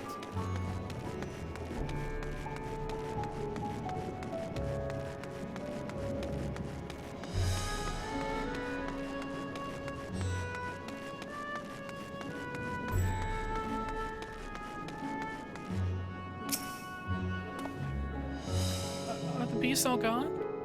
Been hiding and too scared to go out and look. It lowers our progress though, since it uses credits we earn. Not sure if you noticed. That's weird. Yeah, I never noticed that at all. Or maybe I just didn't notice it because whenever I'd buy them, I would have already like been turning in a crap ton of provisions at the same time.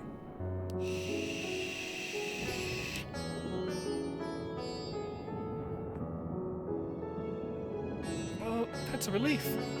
I thought one of those beasts was going to eat me. I wonder where Varshan is. He's the slowest runner.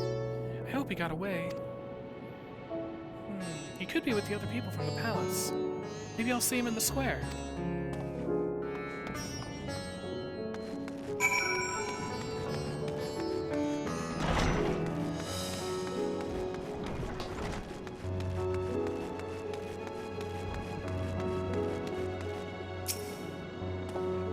Leave me be, please. I swear to you, my flesh tastes absolutely terrible.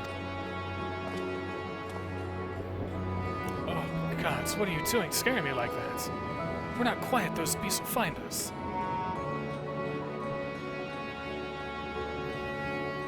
The square, you say? That's where the satrap was killed. By my very eyes, I saw him crushed in that creature's maw. So many lives lost. Such terrible carnage. You say there is someone else who would lead Radzadahan in his stead? Whoever they are, if they say anything to sully the memory of our beloved satrap, I'll make them regret it.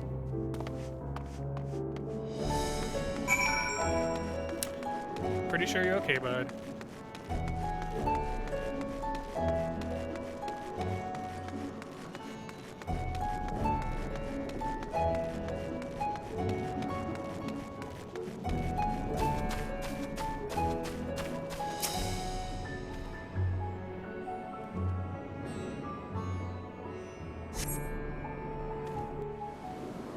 There's a big cutscene time.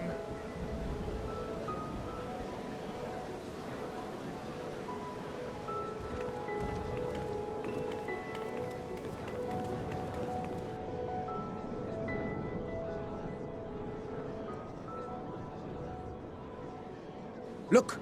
Someone's coming!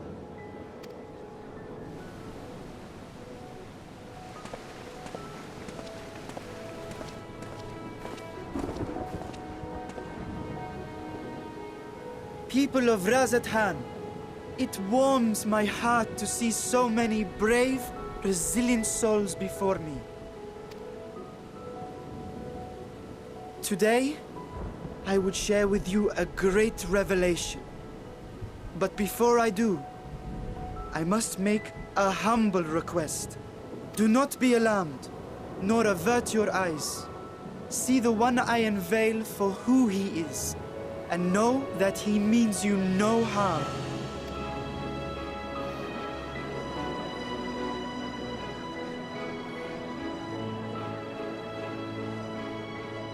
Very well. I dare say it can't be worse than the horrors we've already seen. Many thanks.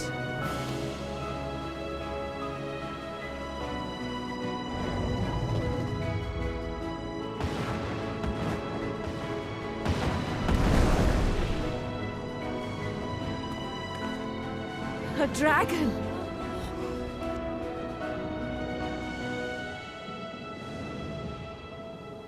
Wow!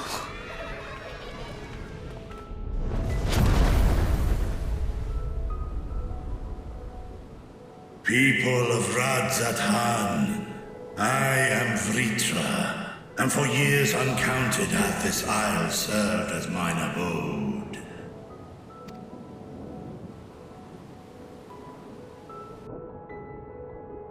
Tis as the Satrap's ally I am known. Today, I would reveal the truth unto you.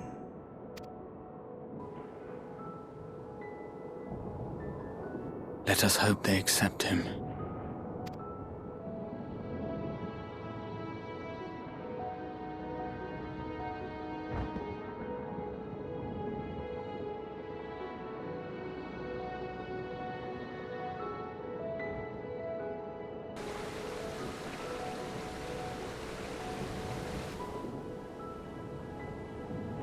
If I am hearing this right, you were the satrap all along? Vashan! I mean, Master Vitra, does your divine eye really see all? Nay, child. While mine eye hath borne witness to the whole of our nation's history, to its future I am blind as thee. Countrymen, calamity the likes of which we have never known is come to Fafnir, our home. Friends and loved ones have been taken from us. I, too, have lost my closest confidant. Ahawan loved this land and served it with dignity till his dying breath. A nobler satrap there will never be. For so long, I lacked the courage to face you. I will not easily earn your trust, this I know. And yet, I cannot sit idly by and abandon Radzathan to her fate. A font of boundless vibrancy, this jewel of the ocean. Since time immemorial hath she glittered with every color imaginable. To this dragon, slumbering in his dark lair, 'twas a mesmerizing sight, and one that brought no end of joy to my heart. This calamity hath stolen too much from you already. Yet so long as you live, the light of Radzathan will never be extinguished. I pray you let me watch over it. Over you. And lend me your strength, that we might face this trial and those to come as one. I do not know you, dragon, but I thank you for speaking the truth to us. As divinities, both Manusha and Riga once joined together, so too do I believe that hand in hand, we can overcome this ordeal and welcome an era of peace.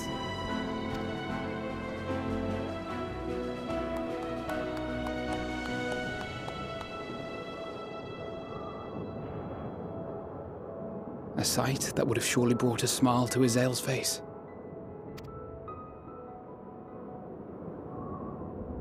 indeed.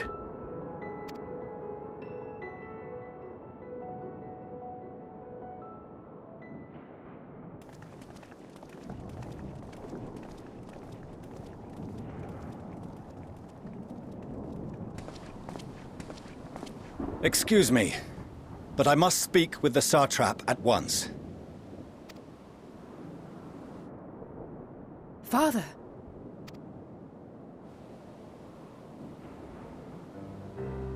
You have suffered dearly of late, yet you must endeavor to look beyond these losses to the future you yet have.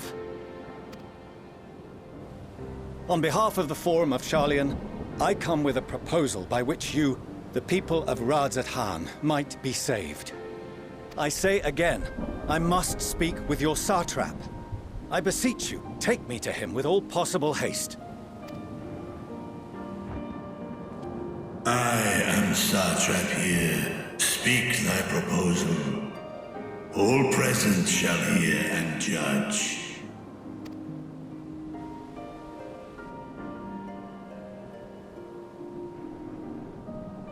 If I have given offense, then I apologize. First, allow me to share with you what knowledge we have of the phenomenon responsible for your woes. The final days. 'Tis an affliction of stagnancy and rot, sown into the currents of the star. Though the first prominent manifestation was here, in Thavnair, it will invariably spread to every corner of the world. The Forum was forewarned of this apocalypse several centuries ago. Thenceforth, my predecessors sought to prepare for the end times in the only conceivable fashion, by securing a means of escape.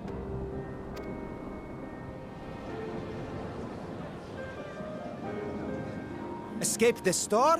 What madness is this? 'Tis by no means madness. With the coming of the 7th umbral calamity, the true nature of the Red Moon, Dalamud, was revealed. That it was an artificial construct of ancient Alag. But what of the Silver Moon? This celestial satellite is yet another technological marvel fashioned and maintained by ancient allies. A ship that will sail the heavens and deliver our people from destruction. And by our people, I speak not only of Sharlayan. We mean to save every man, woman, and child it is within our power to save. Including you, our dear friends of Radzat-Han. Recent events necessitate adjustments be made, and quickly, but we can and will escort you safely to the moon.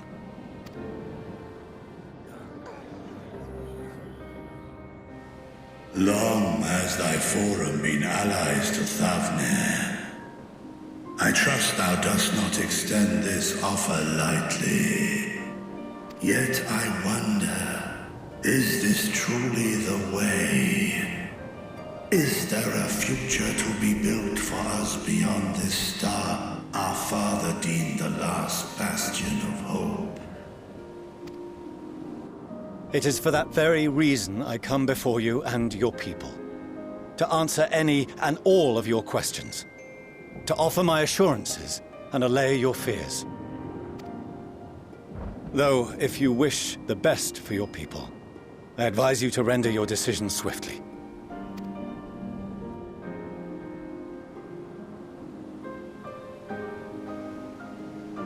Show our friends to Megaduta.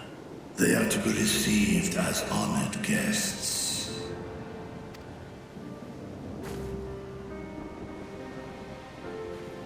Worry not. Whatever decision is reached, your paths shall be yours to decide. Until then, heed the warning of these brave heroes. Guard your hearts against fear and despair, for it is within such fertile soil that the seeds of blasphemy find purchase.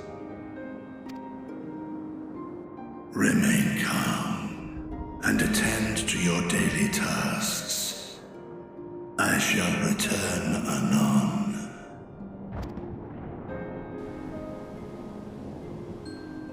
We'll do as you say, Master Vitra. We believe in you.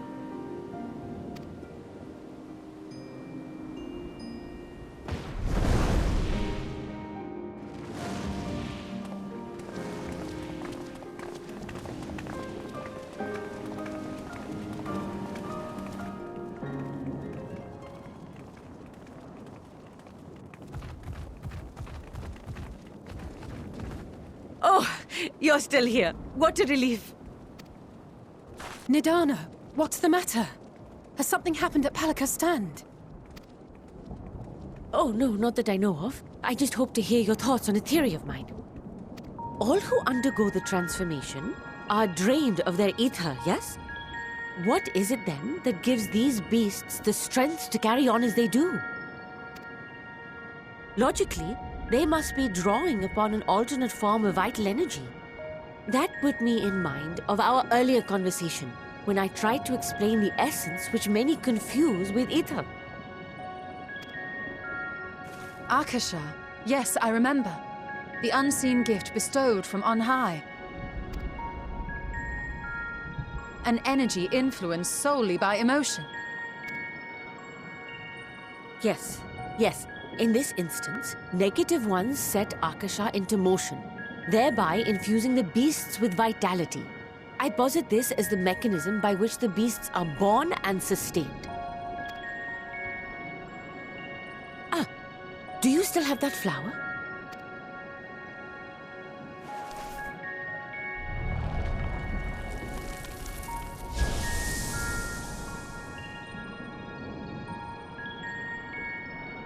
If we accept that it once shone bright by drawing upon Akasha, influenced by the thoughts of those nearby, then fear, terror, despair, negative emotions so powerful as to suffocate it, permeated the air in this place. You must be very careful. The forces which drive the final days may be beyond our ability to perceive.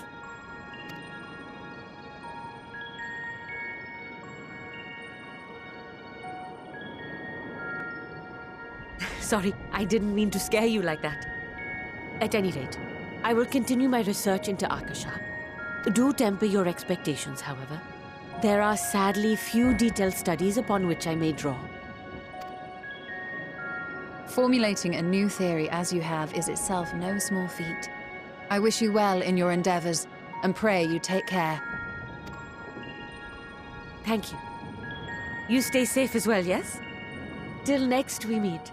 And we will meet again.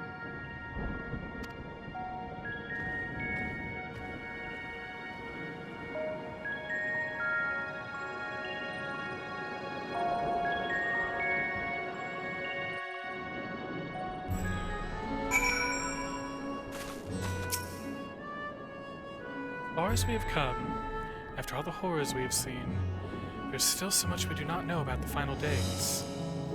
Could it be as Nidana said? The cause of this phenomenon is beyond our comprehension? And if so, are we powerless to forestall it?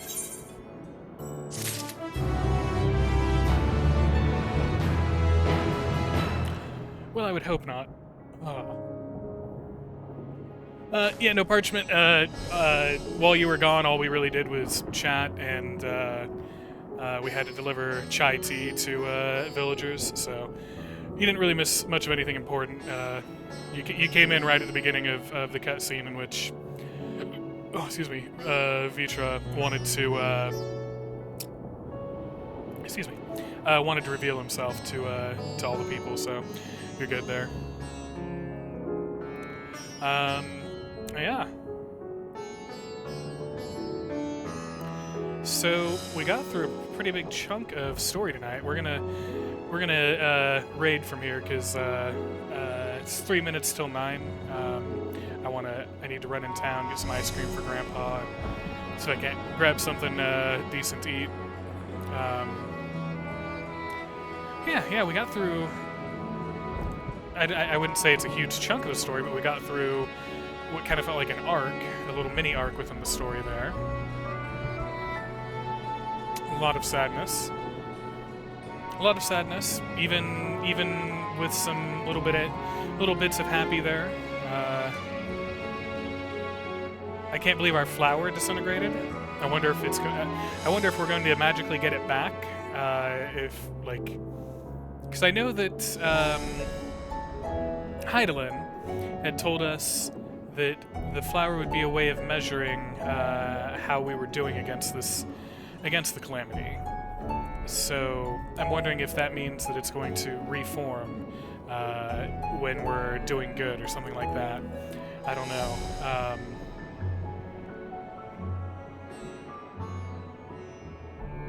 Flower's name is Elvis, just an FYI in case you forgot. I did forget. But yeah, that's... It's interesting that it disintegrated, that, I mean, obviously it makes sense that the people here would be still dealing with so much despair, what with everything going on. I do wonder if this emotional force, this kind of emotional ether that's not technically ether, if that, like, how that's going to end up playing out. It's quite intriguing, it is.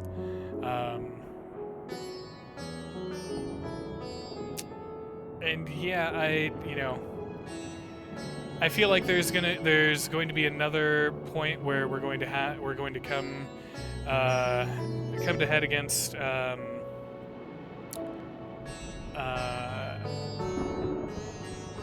she told you as Kryl, not spoiling anything, but it's important to know the name. Yeah. I wonder if we're going to have another point where we come to head against Charlian, because I mean, they're making the rounds now to try and get people to come to the moon and fly on the Space Bunny's magical ship. Certainly, there's going to be a lot of people that aren't going to be keen on that. They don't want to do that. So, yeah, I'm wondering how that's going to play out, what they're going to do with about people that don't want to come along. We've still got a whole lot of the Archeon to go through. I'm pretty sure I still haven't gotten to the second Aetheryte in there. So, there's definitely a lot left to, I can't even imagine how far I am through the story. I know that we're getting close to the level 87 dungeon, but, I mean, we could still be less than halfway.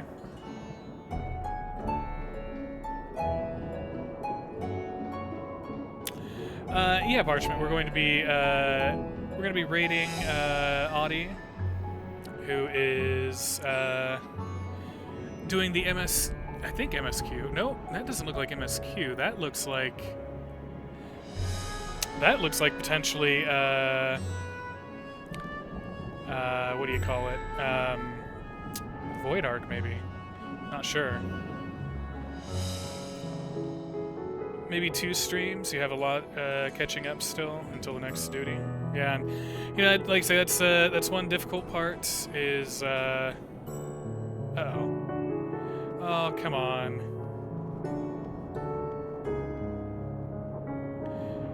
It apparently is not going to let me raid. Oh, okay. It is going to let me raid. It for some reason it errored out.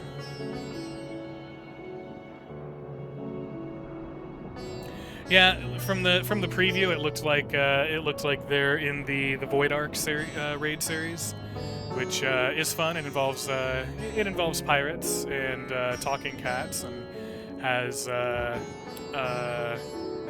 my most favorite orb, as well as Evil Bayonetta, so there's all that. But yeah, thanks everybody. Thanks for being here. Thanks for hanging out tonight. Thanks for chilling. Thanks for being with me. Tomorrow, we're intending to do Persona 3. Gonna try and get as far through that as we can. I don't know, with Final Fantasy, like, I want to do the story only on stream, but I might need to start doing story off stream, because I know Barrius feels lonely. But we'll figure stuff out. Oh, what the... Did we...